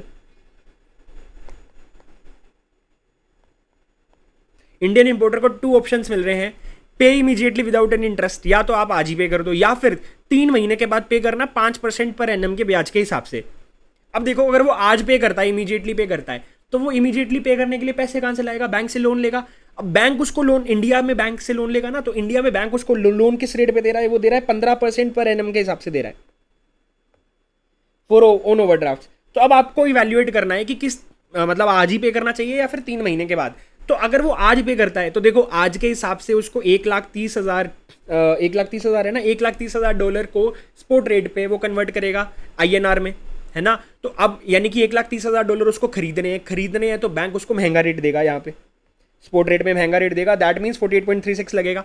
48.36 के साथ देखो मल्टीप्लाई करा $1,30,000 को, 1,30,000 इंटू 48.36 करा, तो ये निकल कर आ गया. इसके ऊपर 15% के हिसाब से 3 महीने के लिए ब्याज लगाया, 3 मंथ्स, मतलब ऊपर वाली वैल्यू इंटू 15% इंटू 3/12, ये निकल कर आया, ऐड करा, दिस इज योर वैल्यू. अब अगर वो बाहर यूएसए वाले को ही 3 महीने बाद पे करता है तो यूएसए वाला उससे 5% का इंटरेस्ट लेगा. तो दैट मीन्स 1,30,000 रुपए के ऊपर आप पहले 5% का ब्याज लगाओ. 1,30,000 के ऊपर 5% 3 महीने का, तो दिस इज कमिंग टू $1,625. तो $1,625 का ब्याज लगेगा और 1,30,000 रुपए उसको वैसे देने हैं डॉलर में. ठीक है. तो टोटल $1,625 उसको देने हैं. इतने डॉलर अब उसके पेएबल हो गए 3 महीने के बाद. तो 3 महीने के बाद फॉरवर्ड रेट क्या है, अगेन महंगा रेट लगेगा 48.83, क्योंकि उसको खरीदने हैं डॉलर, तो 48.83 लगेगा. अब नाउ दिस मल्टीप्लाई बाय 48.83, तो दिस इज कमिंग टू 6427249. अब 6427249 ज्यादा है या फिर ये वाला ज्यादा है, ये वाला ज्यादा है. पहले ऑप्शन में आउटफ्लोज ज्यादा है, दूसरे ऑप्शन में आउटफ्लोज कम है. तो जहां पर आउटफ्लोज कम है, since outflow of cash is least in option number 2, hence it should be opted for. ठीक है. So now let's move on to the question number 22. बड़ा ही आसान क्वेश्चन था वो. अब 22 पे मैं मूव ऑन करते हैं. सो अगेन आप रीड करिए, फिर मैं पढ़ाऊंगा.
चलिए जी, so let's move on to question number 23। बहुत ही आसान क्वेश्चन है। देखो, एक कंपनी है is considering hedging it's foreign exchange risk. Foreign exchange का कोई रिस्क है, इसने कुछ परचेज कराया ऑन जुलाई 1 2016 फॉर विच इसको $60 60,000 की पेमेंट करनी है 31 दिसंबर 2016 में। यानी कि इसको कुछ टाइम बाद $60,000 की पेमेंट करनी है। That means it has to buy dollar from the bank. ठीक है, the present exchange rate is $1 is equal to ₹65। ठीक है, फॉरवर्ड परचेज कर सकते हो 64 के हिसाब से। That means $1 is equal to ₹64। इस रेट के हिसाब से आपको फॉरवर्ड मिल जाएगा। The company will have to make an upfront premium of 2% on the forward amount purchased. 2% का अपफ्रंट प्रीमियम लेना पड़ेगा। Note that 2% of the forward amount purchased, that means 60,000 into 64। इतने अमाउंट का आपने फॉरवर्ड परचेज करा ना, क्योंकि 64 रुपीज के हिसाब से 60,000 का है, तो इन दोनों का मल्टीप्लाई जो है ना, this is what amount you have purchased, इसका 2% आपका प्रीमियम लगेगा। The cost of the company, जो कॉस्ट ऑफ द फंड है कंपनी को, वो 12% पर एनम के हिसाब से बढ़ती है। तो प्रीमियम तो अपफ्रंट जा रहा है ना। तो जितने भी दिन के लिए आपको, कितने टाइम पीरियड का है ये, जुलाई से लेके दिसंबर तक। सो जुलाई, अगस्त, सितंबर, अक्टूबर, नवंबर, दिसंबर, 6 महीने का है। तो 6 महीने के लिए जो आपको लोन लेना पड़ेगा ना, वो 12% पर एनम, यानी कि 6% का ब्याज आपको लगेगा इस फॉरवर्ड का जो अपफ्रंट प्रीमियम पे करोगे उस पे। In the following situations compute the profit और loss to the company if it hedges its foreign exchange risk and with the exchange rate on 31 दिसंबर को डिफरेंट एक्सचेंज रेट्स बता रखे हैं कि स्पॉट प्राइस क्या हो सकता है। अगर स्पॉट ₹68 निकलता है स्पॉट प्राइस दिसंबर को, यानी कि मेच्योरिटी डेट पे, तो प्रॉफिट लॉस क्या होगा। 62 निकलता है तो प्रॉफिट लॉस क्या होगा। 70 निकलता है तो प्रॉफिट लॉस क्या होगा। 65 निकलता है तो प्रॉफिट लॉस क्या होगा। मैं आपको एक केस करवा दूंगा, बाकी के सिमिलर है, आपको वैसे तो खुद से करने हैं। सो सबसे पहले मैंने आपको बताया कि आपको प्रीमियम पे करना पड़ेगा अपफ्रंट। तो 60,000 इंटू 64 रुपये, इतने का प्रीमियम आप अपफ्रंट पे करो, मतलब 60,000 इंटू 64 रुपये, इतने का फॉरवर्ड आपने खरीदा। उसके ऊपर 2% का मैंने आपको बताया कि आपको प्रीमियम पे करना पड़ेगा। दैट मीन्स 76,800 76,800 रुपीज का आपका प्रीमियम लगेगा। इसके ऊपर 6 महीने के हिसाब से आपका ब्याज लगेगा। 6 महीने कैसे हुए, जुलाई से लेकर दिसंबर तक 6 महीने बनते हैं। जुलाई, अगस्त, सितंबर, अक्टूबर, नवंबर, दिसंबर, देखो 6 महीने बनते हैं। तो 6 महीने का आपने यहाँ पर इंटरेस्ट दिया, जो कि आता है 4608। इन टोटालिटी आपका प्रीमियम, जो प्रीमियम प्लस इंटरेस्ट, यानी कि हेज करने की जो कॉस्ट आ रही है, वो 81,408 रुपीज आ रही है। अब अगर एक्सचेंज रेट 68 रुपीज निकलता है, तो देखो आपने फॉरवर्ड, क्योंकि आपको पे करना है, डॉलर में आपकी पेमेंट जानी है, तो भाई देखो, अगर आपको डॉलर में पे करना है 68 रुपीज के हिसाब से पे करते, अगर फॉरवर्ड नहीं लेते। अब आपने फॉरवर्ड ले लिया है, तो अब 64 रुपीज के हिसाब से पे करोगे। तो 4 रुपए का मुनाफा हुआ कि नहीं हुआ। 4 रुपए का मुनाफा हुआ ना। So for that reason then gain is 68 minus 64 for $60,000। That means 4 रुपए इंटू $60,000, दैट मीन्स $2,40,000 का आपको गेन है, लेस हेजिंग कॉस्ट, जो आपकी कॉस्ट है ऑब्वियसली। तो गेन में से कॉस्ट माइनस होगी, इन टोटालिटी आपका नेट गेन निकल कर आ गया। लेकिन अगर 62 हो जाता, तो अगर स्पोर्ट पे आप कम पे करते, फॉरवर्ड की वजह से आपको 2 रुपए ज्यादा पे करने पड़ रहे हैं, तो 2 रुपए ज्यादा पे कर रहे हो, दैट मीन्स आप 1,20,000 रुपए का आपको लॉस हो रहा है। 1,20,000। अब यहां पर ऐड करना है हेजिंग की कॉस्ट को। देखो लॉस है, ये भी लॉस है, लॉस सेम नेचर के, तो ऐड हो जाएगा। हेजिंग कॉस्ट है और वो लॉस है, तो दोनों को ऐड करना है। ऐड करा तो ये निकल कर आया। बाकी क्या आप खुद से कर लेना, मैंने एक लॉस और एक प्रॉफिट दोनों के केस आपको बता दिए। So now let's move on to the question number 24। फटाफट से आप इस क्वेश्चन को रीड करिए, फिर उसके बाद मैं करवाता हूं। हाँ जी, सो क्वेश्चन नंबर 24 आप मेरे साथ पढ़ लीजिए। सो क्वेश्चन नंबर 24 में ये बोल रहा है, following information relates to AKC limited, जो कि इंडिया की कंपनी है, which manufacture some parts of an electronic device which are exported to USA, Japan and Europe. तीनों जगह पे एक्सपोर्ट होते हैं ऑन 90 डेज क्रेडिट टर्म्स। आपको कॉस्ट एंड सेल्स की इन्फॉर्मेशन दे रखी है। वेरिएबल कॉस्ट पर यूनिट दे दी, export sale price per unit दे दिया, export sale price per unit. आपको रिसीट फ्रॉम सेल से कितनी रिसीट होगी 90 डेज में, वो बता दिया। ठीक है, और आपको एक्सचेंज रेट्स दे दिए, spot rate 3 months forward and 3 month maturity पे जो स्पॉट रेट होने वाला है, वो तीनों दे दिए। तो अभी आपसे पूछ रहा है कि बताओ मतलब वेदर आपको हेजिंग करना चाहिए कि नहीं, और कैसे बता रहा है, by calculating average contribution to sales ratio whether it should hedge its foreign currency risk और नॉट। और इन्होंने बोला एवरेज, यानी कि तीनों का इकट्ठा। ठीक है, अब कुछ बच्चों को डाउट आ सकता है कि सर आपने ये कंट्रीब्यूशन ये हर इंडिविजुअल क्यों नहीं निकाला, ऐसा इकट्ठा क्यों निकाला। ओनली रीजन क्योंकि क्वेश्चन की रिक्वायरमेंट है। अंडरस्टूड। अब देखो, सबसे पहली चीज मैं ना आपको सिर्फ एक जापानीज येन का बता देता हूँ, USA और यूरोप का सिमिलर वे में होगा, और उसके बाद अगर हेज नहीं करेंगे उसका भी एक बता देता हूँ, और मतलब फिर उससे आपका आंसर आ जाएगा। ठीक है, तो सबसे पहले देखो, आपको ना जापानीज येन में, मतलब आपको सबसे पहले ये देखना है कि यार इनडायरेक्ट कोट दिया हुआ है, हर केस में इनडायरेक्ट कोट है। 1 rupee is equal to how much Japanese yen, 1 rupee is equal to US dollar. देखो छोटे छोटे वैल्यूज आ रही है ना, दैट मीन्स सीधी कोटेशन है, सही कोटेशन दी हुई है बट इनडायरेक्ट कोट में है, ठीक है। सीधी का मतलब ये कि आईसीआई ने कोई गलती नहीं करी है ये कोटेशन देने में, आईसीआई ने इनडायरेक्ट कोट में लिख कर दिया है, ठीक है। सो सबसे पहले आप जापानीज येन में देखिए आपको 3 महीने बाद कितने पैसे मिलने हैं, 78 लाख येन मिलने हैं, 78 लाख येन मिलने हैं, और आपने एक यूनिट जो है वो 650 येन में बेची है। तो इन दोनों को अगर मैं डिवाइड कर दूं तो नंबर ऑफ यूनिट्स मैंने कितनी सेल करी होंगी वो निकल जाएंगी। तो मैंने यही करा, 78 लाख येन लिख दिया, divide by unit price per unit price लिख दिया, तो 12,000 यूनिट्स मैंने सेल करी। अब मेरे को वेरिएबल कॉस्ट पर यूनिट दे रखा है, इससे मेरी ग्रोस वेरिएबल कॉस्ट निकल जाएगी, टोटल वेरिएबल कॉस्ट। तो मैंने 12,000 यूनिट्स को 225 से मल्टीप्लाई करा तो मेरी वेरिएबल कॉस्ट निकल कर आ गई। सर अब वेरिएबल कॉस्ट तो निकल गई, सर अब आप हमें ये बताओ कि आपको सर कंट्रीब्यूशन निकालने के लिए क्या करना होता है। आपको कंट्रीब्यूशन निकालने के लिए करना होता है सेल्स माइनस वेरिएबल कॉस्ट। अब आपके पास वेरिएबल कॉस्ट इन आईएनआर है बट आपके पास सेल्स वैल्यू जापानीज येन में है, तो आपको जापानीज येन को आईएनआर में कन्वर्ट करना होगा। 78 लाख येन है, इसको आप आईएनआर में कन्वर्ट करोगे यूजिंग 3 मंथ फॉरवर्ड। इस केस में हम एज्यूम कर रहे हैं कि अगर हेज हुआ है तो 3 मंथ फॉरवर्ड है। अब भैया अब आप ये सोचो बिड रेट लगेगा कि आस्क रेट लगेगा। आप ये सोचो भाई, आपको ना इस केस में 1 rupee is equal to, quotation ऐसे दिया हुआ है, 1 rupee is equal to Japanese येन,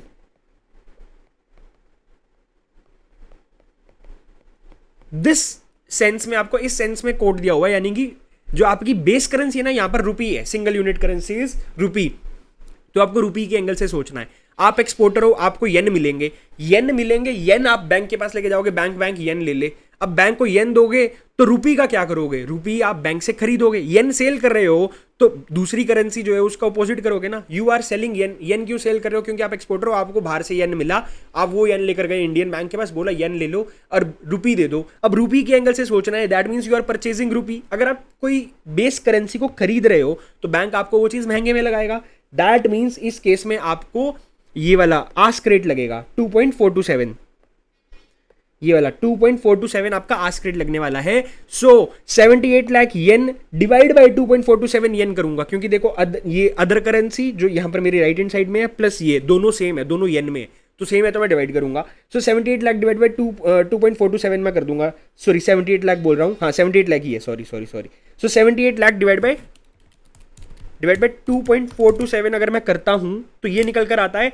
3213844, 3213844। ये आपके रुपीज में रिसीट्स हैं। तो ये आपकी सेल वैल्यू हो गई और आपको वेरिएबल कॉस्ट दे रखा है। This way you will be able to calculate contribution. यहां से सेल्स माइनस वेरिएबल कॉस्ट कर दोगे तो आपने 13,844 में से माइनस करा 27 लाख। तो जब आपने माइनस करा it is coming to 513,844.25 something कुछ आ रहा है, 513,844.25। ऐसे ही आप यूएसए का भी निकाल लोगे, यूरोप का भी निकाल लोगे। जब ये तीनों का निकाल लिया तो एग्रीगेट टोटल वेरिएबल कॉस्ट निकाल लेना, टोटल सेल वैल्यू निकाल लेना। इसका सेल वैल्यू का टोटल कर दिया टोटल में। अब सेल माइनस वेरिएबल कॉस्ट कर दोगे तो टोटल कंट्रीब्यूशन आ जाएगा। टोटल कंट्रीब्यूशन आ गया। अब कंट्रीब्यूशन अपॉन सेल्स कर देना, क्योंकि contribution upon sales average contribution to sales ratio निकालने के लिए बोला है ना इन्होंने। तो 2608719 डिवाइड बाय 133,38719 ये हो जाएगा। तो ये अगर मैं करता हूँ 2608719 डिवाइड बाय 133,38719 इंटू 100, तो दिस इज कमिंग टू 19.5574। 19.5574 है तो मैं 19.56 इसको एवरेज मतलब इसको राउंड ऑफ कर सकता हूँ। सो ये मेरा कंट्रीब्यूशन हो गया, average contribution to sales ratio, अगर मैं हेजिंग करता हूँ। बट अगर मैं हेजिंग नहीं करता उस केस में क्या होगा, वेरिएबल कॉस्ट तो चेंज होगी नहीं। वेरिएबल कॉस्ट तो मेरी आईएनआर में ही है ऑलरेडी, क्योंकि वेरिएबल कॉस्ट तो मैं इंडिया में ही इंकर कर रहा हूँ, तो इस पर कोई वो है नहीं, एक्सपोजर है नहीं। तो मेरी सिर्फ रुपीज की जो रिसीट्स है ना वो चेंज होने वाली हैं। यहाँ पर पहले मैं 3 मंथ फॉरवर्ड का रेट लगा रहा था 2.427, अब मैं यहाँ पर सिमिलरली 2.459 का रेट लगाऊंगा और मेरी सिर्फ रुपी की रिसीट्स चेंज होंगी। तो मेरी यहाँ पर 78 लाख को मैं डिवाइड कर दूंगा, 78 lakh divide by 2.459, 78 lakh divide by 2.459, तो ये निकल कर आता है 3172021। देखो 3172021 यही निकल कर आया, देखिए है ना। तो this is your rupee value, मतलब रुपी की रिसीट्स चेंज हो जाएंगी, सेल्स वैल्यू। सिमिलरली डॉलर की भी चेंज हो जाएंगी रिसीट्स और यूरोज की भी चेंज हो जाएंगी। तो तीनों का सम करोगे तो आपका रुपी वैल्यू रिसीट टोटल चेंज हो जाएगा। अब ये रुपी वैल्यू रिसीट आ गया, वेरिएबल कॉस्ट है, दोनों में से आप मतलब इसमें से वेरिएबल कॉस्ट को रिड्यूस करोगे तो आपका रिवाइज्ड कंट्रीब्यूशन आ जाएगा। सो 13275,578 माइनस 10730,000, तो आपका ये कंट्रीब्यूशन निकल कर आया। Now this contribution is to be divided by this sales value, तो आपका इससे contribution to sales ratio revised निकल कर आ जाएगा अगर आप रिस्क को हेज नहीं करते तो। पहले केस में हेजिंग से 19.56 का आपको मिल रहा है रेशो, यहाँ पर 19.17 का, तो दैट मीन्स बेनिफिशियल क्या है कि आप हेज कर लो, ठीक है। ABC limited is advise to hedge its foreign currency exchange risk. अब आते हैं क्वेश्चन नंबर 25 पे, फटाफट से आप इस क्वेश्चन को पढ़िए फिर मैं पढ़ाता हूँ। चलिए जी, क्वेश्चन नंबर 25 हम पढ़ते हैं। 25 क्वेश्चन नंबर में दिया हुआ है कि ईएफडी लिमिटेड एक बैंक है, जस्ट अ सेकेंड, हाँ, so EFD limited is an export business house, ठीक है। The company prepares invoice in customer currency, it's fine. Debtors हैं इसके 10 कितने हैं, 1 करोड़ डॉलर्स के इसके डेटर्स हैं जो कि उसको 1 अप्रैल को मिलने हैं। सो कंपनी को 1 करोड़ यूएस डॉलर्स मिलने हैं 1 अप्रैल को। अब मार्केट इंफॉर्मेशन आपको 1 जान की दे रखी है, सो इससे पता चल जाता है कि 3 महीने बाद आपको पैसे मिलने हैं, ठीक है। सो अप्रैल, मई, जनवरी के बाद कितना हुआ, जनवरी, फरवरी, मार्च, 1 अप्रैल को तो मिलना ही है। सो जैन का पूरा महीना हो गया, फेब का पूरा महीना हो गया और मार्च का पूरा 1 महीना हो गया। सो 3 मंथ्स का गैप है। तो 1 जनवरी का आपका डेटा दे रखा है और मिलने आपको 1 अप्रैल को है। अब 1 जैन को आपको ना 3 चीज़ें दे रखी हैं, एक आपको स्पॉट रेट दे रखा है, एक फॉरवर्ड के रेट्स दे रखे हैं और करेंसी फ्यूचर्स के रेट दे रखे हैं। तो इससे समझ में आ जाता है, घंटी बज जानी चाहिए कि क्वेश्चन आपको बोलने वाला है फॉरवर्ड रेट के हिसाब से भी हेज करके बताओ, फ्यूचर्स करेंसी फ्यूचर्स के हिसाब से भी हेज करके बताओ। करेंसी फ्यूचर्स का फर्स्ट क्वेश्चन हमारा आ चुका है फुल फ्लेज्ड, ठीक है। और इन्होंने आपको बता दिया कि इनिशियल मार्जिन जो है वो हमें 1 महीने के लिए अगर रखना है तो 17,500 देना पड़ेगा फ्यूचर्स में, और 3 महीने का अगर फ्यूचर्स लेना है तो 22,500 रुपये फॉर ईच कॉन्ट्रैक्ट। तो भैया देखो हमारा 3 महीने का पीरियड है, तो हमें ये इन्फॉर्मेशन तो रेलिवेंट ही नहीं है, ना ही ये इन्फॉर्मेशन रेलिवेंट है, हमें तो 3 महीने वाली रेलिवेंट है। अब वो पूछ रहा है on April 1 the spot rate ये था और करेंसी फ्यूचर का जो रेट था, फ्यूचर्स मार्केट अलग चलती है, देखो स्पॉट मार्केट जो एक्चुअल मार्केट होती है उससे फ्यूचर्स मार्केट अलग होती है। फ्यूचर्स मार्केट का रेट ये था, उस तारीख को फ्यूचर्स मार्केट का रेट ये चल रहा था और स्पॉट रेट ये चल रहा था। Which of the following method would be most advantageous to EFD limited. So सबसे पहले हम फॉरवर्ड रेट के हिसाब से देखते हैं। तो देखो फॉरवर्ड रेट के हिसाब से सबसे पहले आपको ये समझना है आईएनआर का इनडायरेक्ट कोड दिया हुआ है, ये चीज देख लो, साफ साफ दिख रही है, ठीक है। तो सबसे पहले देखो आपको ना यूएस डॉलर आपको मिलने हैं, because you are export business, तो आप यूएस डॉलर बेचोगे बैंक को जाके, तो आपको डॉलर मिलने हैं, ठीक है। डॉलर को आपको कन्वर्ट करना है आईएनआर में फॉरवर्ड के हिसाब से, एंड आपको डॉलर ही दे रखा है, 1 रुपी इज इक्वल टू कितना dollar, this is indirect code. तो मैंने आपको बताया राइट हैंड साइड वाली करेंसी देखनी होती है, राइट हैंड साइड वाली 1 INR is equal to dollar, right hand side वाली भी डॉलर है, ये भी डॉलर है, जिसको कन्वर्ट करना है तो डिवाइड होगा, ठीक है। सो इस केस में 1 करोड़ डिवाइड बाय मैं करूंगा 0.016129, देखो मैंने यही करा, 1 करोड़ डिवाइड बाय 0.016129, तो ये इतने रिसीट्स मेरे को मिलेंगे फॉरवर्ड के हिसाब से। अब मेरे को फ्यूचर्स के हिसाब से देखना है, फ्यूचर्स की इन्फॉर्मेशन एक बार आप देख लीजिए, फिर मैंने अपने तरीके से स्टेप वाइज जैसा मैंने कॉन्सेप्ट नोट में बताया था उस तरीके से आपको करवाया है करेंसी फ्यूचर्स, ताकि समझ में आ जाए। आईसीआई ने तो बड़ा होच पोच करके रखा हुआ है, ये चीज़ समझने मुश्किल हो जाती है, राइट। तो इस केस में सबसे पहले करेंसी फ्यूचर्स के हिसाब से आपको इन्फॉर्मेशन मैं बता देता हूँ। देखो इन्फॉर्मेशन ये है कि 3 मंथ का जो कॉन्ट्रैक्ट है, 3 मंथ का कॉन्ट्रैक्ट है, आपको ये दे रखा है कि 1 रुपी इज इक्वल टू इतने US डॉलर, ये आपको दिया हुआ है। एंड कॉन्ट्रैक्ट साइज आपको रुपीज के अंदर दे रखा है कि 1 कॉन्ट्रैक्ट साइज इज 24,816,975, ये आपको कॉन्ट्रैक्ट साइज दिया हुआ है, ठीक है। और आपको इनिशियल मार्जिन 22,500 पर कॉन्ट्रैक्ट देना है एंड इंटरेस्ट रेट 7% है। सर इंटरेस्ट रेट का क्या लेना देना, अगर भाई इनिशियल मार्जिन अपफ्रंट दोगे, initial margin is something which is refundable, तो ये आपकी कॉस्ट का पार्ट नहीं बनता, लेकिन आज आप देते हो और 3 महीना जितना आपका कॉन्ट्रैक्ट का पीरियड है उतने महीने के लिए डिपॉजिटेड रहता है, तो भैया उसकी इंटरेस्ट कॉस्ट तो आएगी ना, तो उसको फैक्टर इन करना पड़ेगा हमें, ठीक है। तो अब करेंसी फ्यूचर्स पे आते हैं। सबसे पहले आपको करेंसी फ्यूचर्स में देखना है कि भाई आपको स्टेप 1 करेंसी फ्यूचर जो कॉन्ट्रैक्ट है वो बाय करना है कि सेल करना है। देखो आपको यूएस डॉलर मिलने वाले हैं बाहर से, यूएस डॉलर मिलेंगे तो that means you have dollar in your hands now. अब आप बैंक के पास जा रहे हो करेंसी फ्यूचर कॉन्ट्रैक्ट करने, अब आप बैंक को बोल रहे हो कि मेरे पास तो डॉलर है, बैंक बोल रहा है कि मैं कोटेशन दे रहा हूं 1 rupee is equal to 0.16118 0.016118। Sir ये वाली कोटेशन क्यों ली, बिकॉज ये 3 महीने की है, देखो भाई 3 मंथ्स की है, 1 महीने वाला डेटा मेरे लिए रेलिवेंट नहीं है। तो बैंक ने आपको कोटेशन ऐसे दी, बैंक ने आपको रुपी की टर्म में कोटेशन दी, तो आपको रुपी की टर्म में दिमाग लगाना है। आपके पास डॉलर है, आप बैंक को बोलोगे कि यार मेरे को डॉलर देने हैं, if you want to sell the dollar, तो डॉलर के बदले आप क्या लेने वाले हो, रुपी लेने वाले हो। So you are buying rupee, that means आपको इस केस में डॉलर बेचने हैं तो रुपी खरीदना है। So if you want to buy rupee, तो इस केस में हम फॉरवर्ड जो करेंसी फ्यूचर कॉन्ट्रैक्ट है उसको बाय करेंगे। फॉर दिस रीजन मैंने यहां पर बाय लिख दिया, ठीक है। अब नंबर ऑफ कॉन्ट्रैक्ट्स हमें देखने हैं। देखो नंबर ऑफ कॉन्ट्रैक्ट्स आपको कॉन्ट्रैक्ट साइज रुपीज में दे रखा है, लेकिन जो आपका एक्सपोजर अमाउंट है वो डॉलर में है।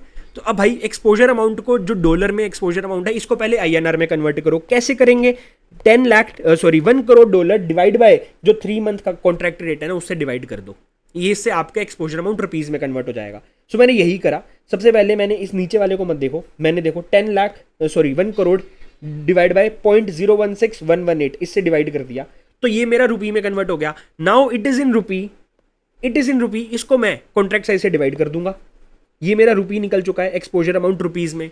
This is nothing but my exposure amount converted into rupee, ऊपर वाला हिस्सा ब्रैकेट वाला। फिर divide by number of contracts, contract size कर रहा हूं तो नंबर ऑफ कॉन्ट्रैक्ट्स निकल जाएंगे। कॉन्ट्रैक्ट साइज से डिवाइड करा तो 25 कॉन्ट्रैक्ट्स निकल कर आ गए, पूरे 25, कोई राउंड ऑफ नहीं करा। अब देखो फ्यूचर्स में ना, करेंसी फ्यूचर्स में मैंने आपको बताया करेंसी फ्यूचर्स अलग मार्केट होती है और स्पॉट मार्केट अलग होती है। तो करेंसी फ्यूचर, जो फ्यूचर मार्केट होती है ना, उसमें ना जनरली सेटलमेंट नेट सेटलमेंट होता है, और क्वेश्चंस के लिए भी हम नेट सेटलमेंट ही करेंगे। तो आपने कॉन्ट्रैक्ट बाय करा था इस रेट पे, अब आपको कॉन्ट्रैक्ट क्लोज करने के लिए, स्क्वायर ऑफ करने के लिए उल्टा कॉन्ट्रैक्ट लेना पड़ेगा, यानी कि अब आपको बाय करना पड़ेगा, सेल करना पड़ेगा, आज सेल करना पड़ेगा स्पॉट पे, यानी कि मेच्योरिटी डेट पे।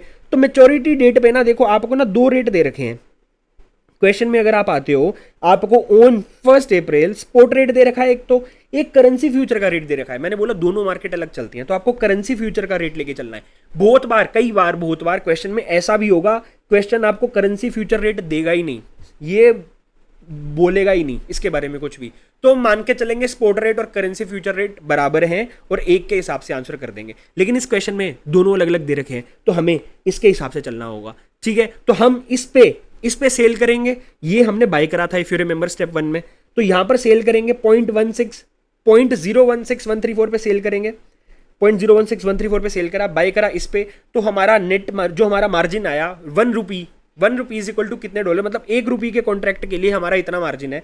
तो हमारा टोटल मार्जिन कितना है, डिनोमिनेटर को भूल जाओ, अभी डिनोमिनेटर को मत देखो, हमें 1 रुपी के लिए इतना मार्जिन मिल रहा है, तो हमारे इन टोटलिटी 25 कॉन्ट्रैक्ट्स हैं, डिवाइड बाय मल्टीप्लाई बाय 25 कर दिया, और एक कॉन्ट्रैक्ट का साइज ₹24816,975 है, तो उससे मल्टीप्लाई कर दिया। सो इन टोटलिटी मेरे को इतना मार्जिन मिलेगा। ये जो मार्जिन है ना, ये मेरे को डॉलर्स में मिल रहा है। सर क्यों? क्योंकि देखो यार, मैंने ना यहाँ पर मतलब इतने डॉलर का मार्जिन मिल रहा है, ये बोला ना कि मेरे को $0.000016 का मार्जिन मिल रहा है, फिर मैं उसको डिवाइड बाय मतलब number of units, number of contracts कर रहा हूँ, multiply by number of contracts कर रहा हूँ, सॉरी, ठीक है। और दूसरी चीज, हमें ये डॉलर में हमें मार्जिन डॉलर में क्यों मिल रहा है, क्योंकि ना आप देखो यहाँ पर जो कोटेशन है ना क्वेश्चन में, वो रुपी की टर्म में है कि 1 रुपी इज इक्वल टू इतने डॉलर। अगर आपको कोटेशन इस टर्म में दे रखी है, तो आपको मार्जिन भी तो बैंक डॉलर की टर्म्स में ही देगा ना। सो आपको ये जो है ना, ये डॉलर की टर्म्स में मार्जिन मिल रहा है। अब ये डॉलर में है, ऊपर वाला न्यूमरेटर जो है ये डॉलर्स में है। अब हमें तो, लेकिन हम इंडिया के हैं, हमें इसको आईएनआर में कन्वर्ट करना है, तो हम स्पॉट रेट से डिवाइड करके करेंगे। अब हम ये वाला रेट नहीं लेंगे, अब हम ये वाला जो रेट है 0.016134 नहीं लेंगे, अब हम ये वाला लेंगे। सर ऐसा क्यों? अब आप हमें सर ये बता दो, ऐसा क्यों? ऐसा इसीलिए मेरे दोस्तों, मेरे बच्चों, ये ऐसा इसीलिए क्योंकि हमें ये जो मार्जिन है ना, ये हमें मिल गया। हमें फ्यूचर्स करेंसी फ्यूचर मार्केट से हमें इतना मार्जिन मिल गया। अब ये मार्जिन हम लेकर अपनी जेब में आ गए, बचा के रख लिए डॉलर भाई। लेकिन अब ये डॉलर बचा के क्या करोगे? इसको आप स्पॉट मार्केट में जाओगे और बेच दोगे तो स्पॉट मार्केट में ही बेचोगे ना, करेंसी फ्यूचर मार्केट में डॉलर थोड़ी बिकेंगे। वो तो सिर्फ मार्जिन के लिए, वो तो तुम्हें हेज करने के लिए। तो तुम अब इतना मार्जिन, इतना पैसा, इतना मुनाफा लेकर आए हो, इतना वेरिएशन मार्जिन लेकर आए हो, इसको कन्वर्ट करवाने के लिए स्पॉट मार्केट में बेचोगे। तो स्पॉट मार्केट में बेचोगे तो ये डॉलर है, और कोटेशन भी यहाँ पर भी डॉलर में दी हुई है, which is just a second, हाँ 0.016136, तो डिवाइड कर देंगे इसीलिए, क्योंकि ये भी डॉलर है, जिस चीज को कन्वर्ट करना है वो भी डॉलर है, और जो कोटेशन है राइट हैंड साइड में वो भी डॉलर है, तो सेम है, डिवाइड कर देंगे। तो मैंने डिवाइड करा तो मेरा मार्जिन निकल कर आ गया 615195। अब देखो मेरे को मेरी नेट पोजीशन क्या है। एक तो मेरे को मार्जिन मिला 615195, ये तो होगा करेंसी मार्केट का, करेंसी फ्यूचर मार्केट का हिसाब किताब कि मेरे को करेंसी फ्यूचर मार्केट से इतना मार्जिन रुपी में मिल गया। मार्जिन असल में तो हमें डॉलर में मिला था, डॉलर को हमने रुपी में कन्वर्ट करा तो इतना मार्जिन हमें इन रुपीज मिल गया। लेकिन हमें जो हमारे पास 1 करोड़ डॉलर जो रिसीवेबल थे एक्चुअल मार्केट में, ये तो सारा का सारा फ्यूचर्स मार्केट में हुआ है जहां पे हमने नेट सेटलमेंट करी है। लेकिन हमें एक्चुअल मार्केट में फिर 1 करोड़ डॉलर मिलेगी भी तो होंगे, वो 1 करोड़ डॉलर को भी तो हम स्पॉट रेट पे सेल करेंगे। तो वो मैंने उस 1 करोड़ डॉलर को स्पॉट रेट पे सेल कर दिया 0.016136, तो मेरे को इतने रुपए मिले। स्पोर्ट सेल करने से इतने रुपए मिले और वेरिएशन मार्जिन मिला, दोनों को ऐड करा। लेकिन अब इनिशियल मार्जिन मैंने 22,500 का मैंने आपको बताया था, वो मैंने डिपॉजिट करा था जिसके ऊपर इंटरेस्ट कोर्स फैक्टर इन करनी है 22,500, 25 कॉन्ट्रैक्ट, एक कॉन्ट्रैक्ट का 22,500 है तो टोटल 25 कॉन्ट्रैक्ट हमने लिए हैं। सो 22,500 इंटू 25, 7% की दर के साथ, 7% के रेट के साथ ब्याज था 3 महीने के लिए, 3/12 कर दिया, तो इतने का मेरा इंटरेस्ट कॉस्ट है। अब मैंने तीनों को जब सेटलमेंट करी तो मेरा 620,337,630 समथिंग राउंड ऑफ इतने का मेरा कॉस्ट निकल कर आ रहा है। तो देखो अब हमने फॉरवर्ड के हिसाब से निकाल लिया था, फॉरवर्ड के हिसाब से यहां पर लिख दिया। हमने करेंसी फ्यूचर्स के हिसाब से निकाल लिया 620,337,627, 620,337,630 कर दिया हमने, उन्होंने 627, 3 रुपए का फर्क है, फर्क नहीं पड़ता उससे ज्यादा, ठीक है। अब तीसरे ऑप्शन में इन्होंने पूछा है कि अगर हम हेजिंग नहीं करते तो नो हेजिंग, उस केस में क्या, जितने पैसे मिले हम उसको सीधा स्पोर्ट सेल कर देंगे। अभी अभी मैंने यहां पर देखो स्पोर्ट सेल यहां पर आपको बताया था ना, इतने मिलेंगे, या तो आप यहां से उठा लेना इस वैल्यू को, या फिर यहां से नहीं उठानी तो दोबारा से कैलकुलेट कर लेना 1 करोड़ डिवाइड बाय 0.016136, तो ये निकल कर आ गया। अब तीनों को कंपेयर कर लो, which is best, currency future is best, so most advantageous option would be to hedge with the currency futures, ठीक है। Question number 25 is done. Now let's move on to the question number 26। फटाफट से आप इस question को पढ़ लीजिए, फिर मैं पढ़ाऊंगा।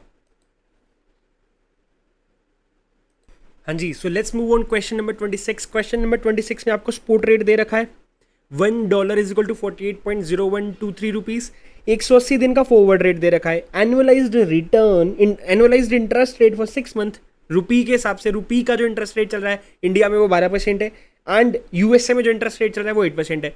Is there any arbitrage possibility, if yes how an arbitrageur can take advantage of this situation if he is willing to borrow 40 lakh रुपए या फिर डॉलर 83,312 रुपीज, सॉरी $83,312। अब उसके पास ना देखो एक जगह से आर्बिट्राज कैसे करना है, देखो आपको इंटरेस्ट रेट्स दे रखे हैं और आपको बोल रखा है उसको एक जगह से बोरो करना है, एक जगह पे इन्वेस्ट करना है। सो इस केस में ना कवर्ड इंटरेस्ट आर्बिट्राज लगेगा। कवर्ड इंटरेस्ट आर्बिट्राज क्या बोलता है कि ना आप एक तो प्रीमियम निकाल लो करेंसी का कि कौन सी करेंसी प्रीमियम पे है, कौन सी करेंसी डिस्काउंट पे है। एक आप निकाल लो इंटरेस्ट रेट डिफरेंशियल।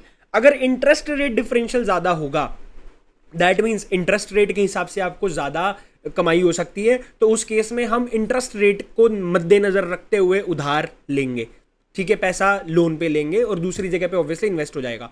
एंड अगर आपका फॉरवर्ड का जो डिस्काउंट है या प्रीमियम है वो ज़्यादा है, मतलब फॉरवर्ड प्रीमियम इज मोर, तो दैट मीन्स आपको एक्सचेंज रेट के फ्लक्चुएशन से ज़्यादा बेनिफिट हो सकता है, तो हम एक्सचेंज रेट फ्लक्चुएशन के हिसाब से चलेंगे और जहाँ पर करेंसी डिस्काउंट पे होगी वहाँ पर बोरो करेंगे। अब देखो भाई, सबसे पहले आप फॉरवर्ड एक्सचेंज प्रीमियम निकाल लो। फॉरवर्ड प्रीमियम आप कैसे निकालोगे, 48.8910 ये आपका फॉरवर्ड रेट है, माइनस 48.0123 डिवाइड बाय 48.0123 इंटू 12/6 करेंगे, क्योंकि ये 180 दिन का है, सॉरी क्योंकि ये 6 महीने का है, या फिर आप इसको 180 दिन बोल लो, एक ही बात है। सो हमने इंटू 12/6 करा, इंटू 100 करा, सो आपका एक्सचेंज रेट जो आपका डिफरेंशियल है वो निकल कर आया 3.36%। अब आपका इंटरेस्ट रेट डिफरेंशियल कितना है, देखो 12% माइनस 8% यानी कि 4%। तो ये तो साफ सी बात है कि interest rate differential is more, तो हमें इंटरेस्ट रेट के हिसाब से अगर हम चलेंगे तो ज़्यादा मुनाफा होगा। अब बताओ हमें बोरोइंग कहाँ से करनी चाहिए। अब हमें ये तो दिमाग में आ गई बात कि स्टेप 1 ये है कि हमें कहाँ से बोरोइंग करनी है। मैंने अपने जो कॉन्सेप्ट नोट्स में भी अगर आप देखोगे ना, कवर्ड इंटरेस्ट आर्बिट्राज में जाओगे, पेज नंबर 13 पे है मेरे नोट्स, मतलब जो टेलीग्राम चैनल पे मैंने नोट्स डाल रखे हैं, इसमें कवर्ड इंटरेस्ट आर्बिट्राज वाला जो टॉपिक है अगर आप इसको खोलोगे, ठीक है, इसमें साफ साफ दिया हुआ है, इसमें भी मैंने यही लिखा है कि स्टेप 1 में आपको क्या करना है, यू हैव टू आइडेंटिफाई कहाँ से लोन लेना है।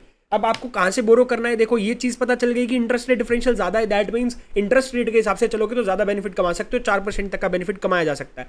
तो लोन कहाँ पर लोगे भाई, जहाँ पर लोन रेट कम होगा, जहाँ पर इंटरेस्ट रेट कम होगा वहीं से लोन लेंगे ना। सो हम इस केस में बोरो 8% के हिसाब से करना चाहेंगे क्योंकि यूएसए में कम है, तो that means we will borrow from US. US में बोरो करेंगे एंड हम इंडिया में इन्वेस्ट करेंगे. सो हमें यूएस से बोरो करना है, that means we are willing to borrow $83,312. This is how you have to identify. तो $83,312 आपको बोरो करने हैं, ठीक है. 83,312 आपको बोरो करने हैं 6 महीने के लिए. अब इसके ऊपर आप ब्याज दोगे यूएसए में, यूएसए से बोरो कर रहे हो तो यूएसए से ब्याज भी तो लगेगा. यूएसए का ब्याज कितना है? 8% है. 8% 12 महीने का है, तो यानी कि 4% ब्याज लगेगा आपका इन टोटलिटी, या फिर 8% इंटू 6/12 कर देना. तो मैंने वही करा. 83,312 पे 1.08 मतलब 0.08 इंटू 6/12 प्लस 1 करके, ठीक है, ये इंटरेस्ट लगा दिया. तो इन टोटलिटी आपको इंटरेस्ट प्लस प्रिंसिपल आपको पे करना पड़ेगा $86,644.48 यूएसए में आपको पे करने पड़ेंगे. अब आपके पास देखो ये तो हो गया जहां पर आपने बोरो करा और वहां पे आपको इतनी पेमेंट करनी है, ये हिसाब किताब यहां पर खत्म हो जाता है. अब देखो अब आप इंडिया में क्या करोगे. 83,312 आपने यूएसए से बोरो करे, अब इसको इंडिया में आईएनआर में कन्वर्ट करोगे. आईएनआर में कन्वर्ट करने के लिए स्पॉट रेट के हिसाब से करोगे ना, तो डॉलर है राइट हैंड साइड में, मतलब जो आपकी अदर करेंसी है वो डॉलर है, एंड रुपी दिया हुआ है आपको, मतलब यहां पर रुपी दिया हुआ है, सॉरी अदर करेंसी जो है आपकी रुपी है, अदर करेंसी डॉलर बोल रहा हूं, अदर करेंसी जो है वो आपकी रुपी है, और जिस चीज को कन्वर्ट करना है वो डॉलर में, तो दोनों अपोजिट है तो मल्टीप्लाई करेंगे. Other currency in rupee and जिस चीज को कन्वर्ट करना है वो डॉलर में है तो मल्टीप्लाई कर देंगे. तो मल्टीप्लाई मैंने जब करा इन दोनों को, ठीक है, यूएस डॉलर 83312 को जब मैंने मल्टीप्लाई करा 48.0123 के साथ, तो ये निकल कर आएगा 40 लाख रुपए. 40 लाख रुपए के ऊपर मैंने मतलब इन्वेस्ट करा इंडिया में. अब 40 लाख के ऊपर हमें इन्वेस्टमेंट के ऊपर कितना हमें मिलेगा, अब आपको ये देखना है हमें कितना मिलेगा. हमें 6% मिलेगा. 12% पर एनम है तो 6% का हमें इनकम होगा, ठीक है. 40 लाख के ऊपर 6% कितना आता है? 2,40,000 रुपए. 2,40,000 रुपए हमें मिलने वाले. दैट मीन्स इन टोटलिटी हमें 42,40,000 रुपीज मिलेंगे इंडिया से. अब ये 42,40,000 को मैं डॉलर में कन्वर्ट करूंगा. सर डॉलर में कन्वर्ट क्यों कर रहे हो? क्योंकि मैंने इनिशियली बोरो डॉलर में करा था, तो मैं for the comparison, for sake of the comparison मैं उसको डॉलर में कन्वर्ट कर लेता हूं. मैंने इसको डॉलर में कन्वर्ट करने के लिए, ये रुपी में है, दिस इज इन रुपी, और जो चीज़ मेरी अदर करेंसी है वो भी रुपी में है फॉरवर्ड में, ये भी मेरी रुपी में है, तो मैं डिवाइड करूंगा, ठीक है. सो इस पर्टिकुलर केस में मैंने 42,40,000 को 48.8190 जो मेरा फॉरवर्ड रेट है इससे डिवाइड करा. सो ये मेरा निकल कर आ रहा है 86,851.43. अब 86,851 रुपीज़ मेरे को मिल रहे हैं एंड आई एम पेइंग $86,644. इतने डॉलर मिल रहे हैं, इतने डॉलर मेरे को पे करने पड़ेंगे. तो इन टोटलिटी मेरे को $206.95 का बेनिफिट है, ठीक है. This is your gain. अब this is how you have to calculate. अब इसको आप चाहे आईएनआर में कन्वर्ट कर लो, 48.8190 के हिसाब से आपने कन्वर्ट कर लिया जो फॉरवर्ड रेट है. Just for the sake of comparison हमने ऐसा करा था. चाहे आप सीधा यहाँ पर मतलब चाहे आप इसको कन्वर्ट ना करते, इसको कन्वर्ट कर लेते, जो आप पे कर रहे हो ना ये ऊपर, इसको कन्वर्ट कर लेते तो भी रुपी में कंपैरिजन हो जाता, तो भी आंसर आ जाता. Now let's move on to the question number 27. फटाफट से फुल स्क्रीन पे लगा रहा हूं, आप देखिए फिर मैं बढ़ाता हूं. देखो ये क्वेश्चन बिल्कुल सिमिलर है पहले से, तो मैं अब बस आपको ये बता देता हूँ फर्स्ट स्टेप कि कहाँ से बोरो करना है और कहाँ पे पैसे डालने हैं, बाकी आप खुद से करोगे. सो इस केस में सबसे पहले आप प्रीमियम निकाल लोगे, प्रीमियम या डिस्काउंट करेंसी का. तो आपको एक्सचेंज रेट दे रखे हैं कैनेडियन डॉलर और ये डीएम के एक्सचेंज रेट्स दिए हुए हैं. So what you have to do, सबसे पहले आप प्रीमियम निकालोगे. In this case DM is at premium against the Canadian dollar, इन्होंने ऐसा बताया. कैसे पता चला कि भाई देखो एक्सचेंज रेट कैनेडियन डॉलर पर DM, 1 DM is equal to 0.665, इन्होंने बताया 1 DM is equal to 0.665 Canadian dollar. उसके बाद 3 महीने बाद कैनेडियन डॉलर जो है वो 1 डीएम इज इक्वल टू 0.670 हो रहा है. तो यानी कि कैनेडियन डॉलर यानी कि अदर करेंसी की वैल्यू बढ़ रही है, तो that means Canadian dollar is getting weaker, ठीक है. अब पहले था ये देखो 1 डीएम, मैं ऐसे लिख देता हूँ 1 DM is equal to dollar, ये कैनेडियन डॉलर है. बाद में हो गया 1 डीएम इज इक्वल टू 0.670. तो ऑब्वियसली यार ये डॉलर जो वीकर हो रहा है, यहाँ पे साफ दिख रहा है बढ़ रही है value, that means dollar is getting weaker. तो हमें ये पता चल चुका है डीएम इज स्ट्रॉन्गर इस केस में. तो हमें क्या करना है, अब हमें प्रीमियम निकालना है. सो हमने प्रीमियम निकाला ऐसे 0.67 माइनस 0.665 डिवाइड बाई 0.665 इंटू 12/3 क्योंकि 3 मंथ्स का है इंटू 100, 3.01% निकल कर आया. अब इंटरेस्ट रेट डिफरेंशियल देखो, इंटरेस्ट रेट डिफरेंशियल क्या है, 2% है. तो 2% है इंटरेस्ट रेट डिफरेंशियल. तो इसका मतलब ये चीज साफ साफ है, आपको किस चीज के हिसाब से, आपको किसके हिसाब से इन्वेस्ट करना है या बोरो करना है. आपको बोरो करना है एक्सचेंज रेट डिफरेंशियल के हिसाब से. सो आप बोरो करोगे एक्सचेंज रेट डिफरेंशियल के हिसाब से, बिकॉज वहां पर आपको ज्यादा बेनिफिट हो सकता है. इसके हिसाब से हम चलेंगे, इसके हिसाब से दिमाग लगाएंगे. अब देखो ये चीज हमें पता है कि that DM is at premium. अब मैंने आपको बताया था कि लोन के केस में मैंने आपको बताया था जब हम लोन लेते हैं मतलब इंटरेस्ट रेट डिफरेंशियल के हिसाब से चलते हैं, तो जिस कंट्री का लोन रेट कम है वहां से बोरो कर लो। अब इस केस में जो करेंसी डिस्काउंट पे है वहां पर बोरो कर लो। हमें बस ये देखना है जो चीज जहां से सस्ती मिल रही है ना वहां से हमें बोरो करना है। अब इस केस में कैनेडियन डॉलर डिस्काउंट पे है तो हम डॉलर में बोरो करेंगे। उस केस में हमारा इंडिया में लोन यूएसए में लोन का रेट कम था तो हमने यूएसए से बोरो करा था। यहां पर कैनेडियन डॉलर डिस्काउंट पे है तो हम कैनेडियन डॉलर में बोरो कर लेंगे। ठीक है, सो बोरो करना है कैनेडियन डॉलर में, देखो बोरो कैनेडियन डॉलर, या फिर यहां पर आप ये बोलो अगर कैनेडियन डॉलर में बोरो कर रहे हैं दैट मींस हम डीएम में पैसा डाल रहे हैं, डीएम के अंदर इन्वेस्ट कर रहे हैं। Since interest differential is small than the premium it will be profitable to place money in deutschmarks currency. इन्होंने बोला डिशमार्क्स की करेंसी में पैसा डालना है फायदेमंद है, दैट मींस डॉलर में बोरो करो और डीएम में पैसा डाल दो, सीधी सी बात है। तो मैंने आपको बोरो के हिसाब से बता दिया कि कनाडा से बोरो करो और डीएम में पैसा डाल दो। इन्होंने बोला डीएम में पैसा डाल दो, दैट मींस बोरो तो आप फिर डॉलर में ही करोगे। So this is how you have to do. Question number 27 is very simple. अब क्वेश्चन नंबर 28 पे हम मूव ऑन कर रहे हैं। फटाफट से मैं फुल स्क्रीन लगा रहा हूं, आप ये क्वेश्चन पढ़ लीजिए फिर मैं आपको करवाता हूं। हाँ जी, सो क्वेश्चन नंबर 28 आप मेरे साथ पढ़िए। And Indian exporting firm Rohit and bros would be covering itself against the likely depreciation of pound sterling. क्यों उनको डर क्यों लग रहा है पाउंड स्टर्लिंग के डेप्रिशिएट होने से? बिकॉज उनको रिसीवेबल होगा पाउंड। ठीक है, नीचे पढ़ते हैं। हाँ, receivable of Rohit and bros is pound 5 lakh. उनको 5 लाख पाउंड मिलने वाले थे तभी तो वो डेप्रिसिएशन के लिए उनको डर लग रहा था, अदरवाइज डेप्रिसिएशन हो तो उनको क्या फर्क पड़ता।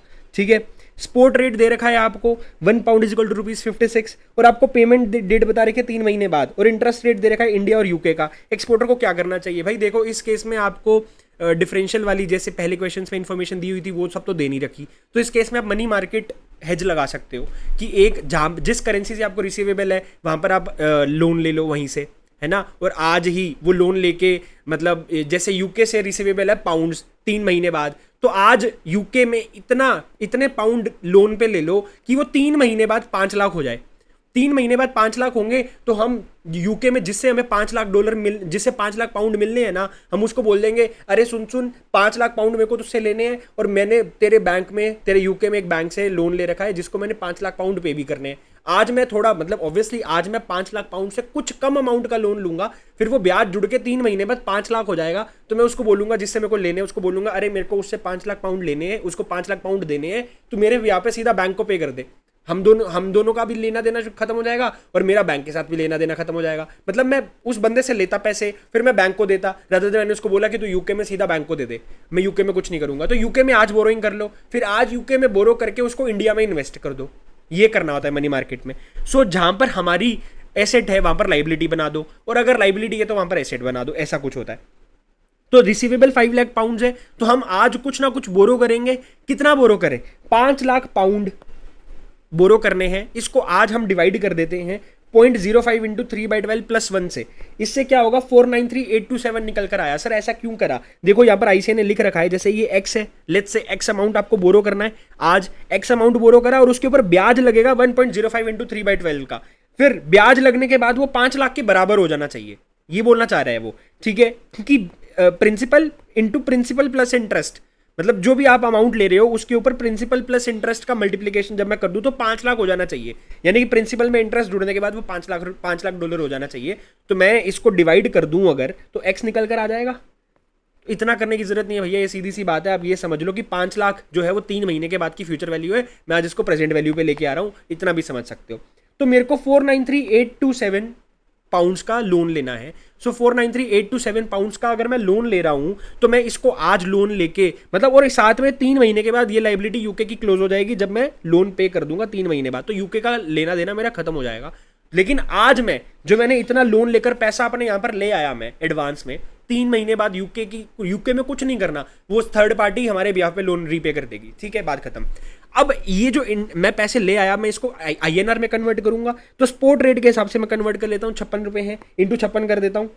ठीक है, सो 493827 इंटू 56 मेरे को इतने रुपीज मिल रहे हैं। दैट मीन्स आज मेरे को मिल जाएंगे 27 लाख 27,654,312 मिल जाएंगे।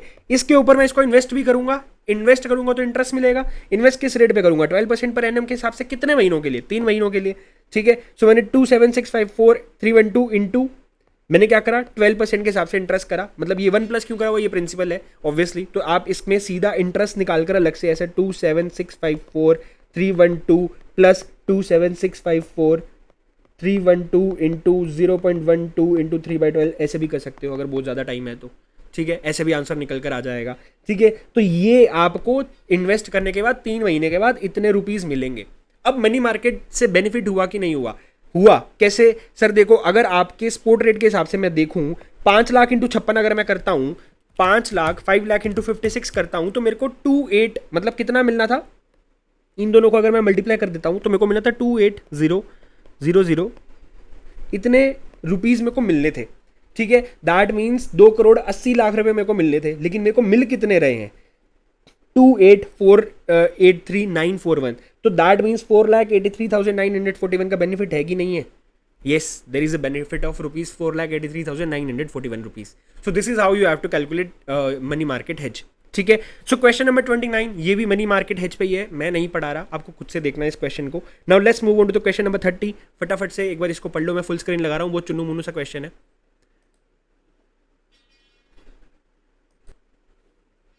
देखो क्वेश्चन नंबर 30 जो है बिल्कुल आसान सा क्वेश्चन है, परचेजिंग पावर पैरिटी लगाने के लिए बोल रहा है, बिल्कुल वैसा ही है। अगर आप बोलो interest rate interest rate parity, IRP theorem जैसा ही है परचेजिंग पावर पैरिटी भी, बस इसमें इन्फ्लेशन रेट कंसीडर होते हैं। मैंने आपको कॉन्सेप्ट नोट्स में भी, इवन कॉन्सेप्ट की रिवीजन वीडियो में भी बता रखा है, यहाँ पर इन्फ्लेशन रेट को कंसीडर किया जाता है रादर देन इंटरेस्ट रेट्स। बाकी फॉर्मूला वगैरह कैलकुलेशन के तरीके सब सेम रहते हैं। So the rate of inflation India is 8%, आपको दे रखा है। इन्फ्लेशन का जो रेट है इंडिया में 8% है, यूएसए में 4% है। Current spot rate of US $1 is equal to 46 rupees है। एक साल के बाद क्या रेट होगा और 4 साल के बाद क्या होगा, परचेजिंग पावर पैरिटी लगा के बताओ। तो एक साल के बाद क्या होगा, 46 इंटू 1.08, मैंने ये क्या कैसे करा, सो मैंने बोला $1 इज इक्वल टू ₹46 चल रहा है। अब 46 को इंडिया वाले को इंडिया के रेट से मल्टीप्लाई कर दो, जैसे मैंने आपको बताया था। तो क्या इंडिया का रेट चल रहा है 1.08%, ठीक है, 1.08 ही है, 8% है ना, तो 1.08 हो जाएगा। और यूएसए वाले को हम यूएसए के रेट से मल्टीप्लाई करेंगे।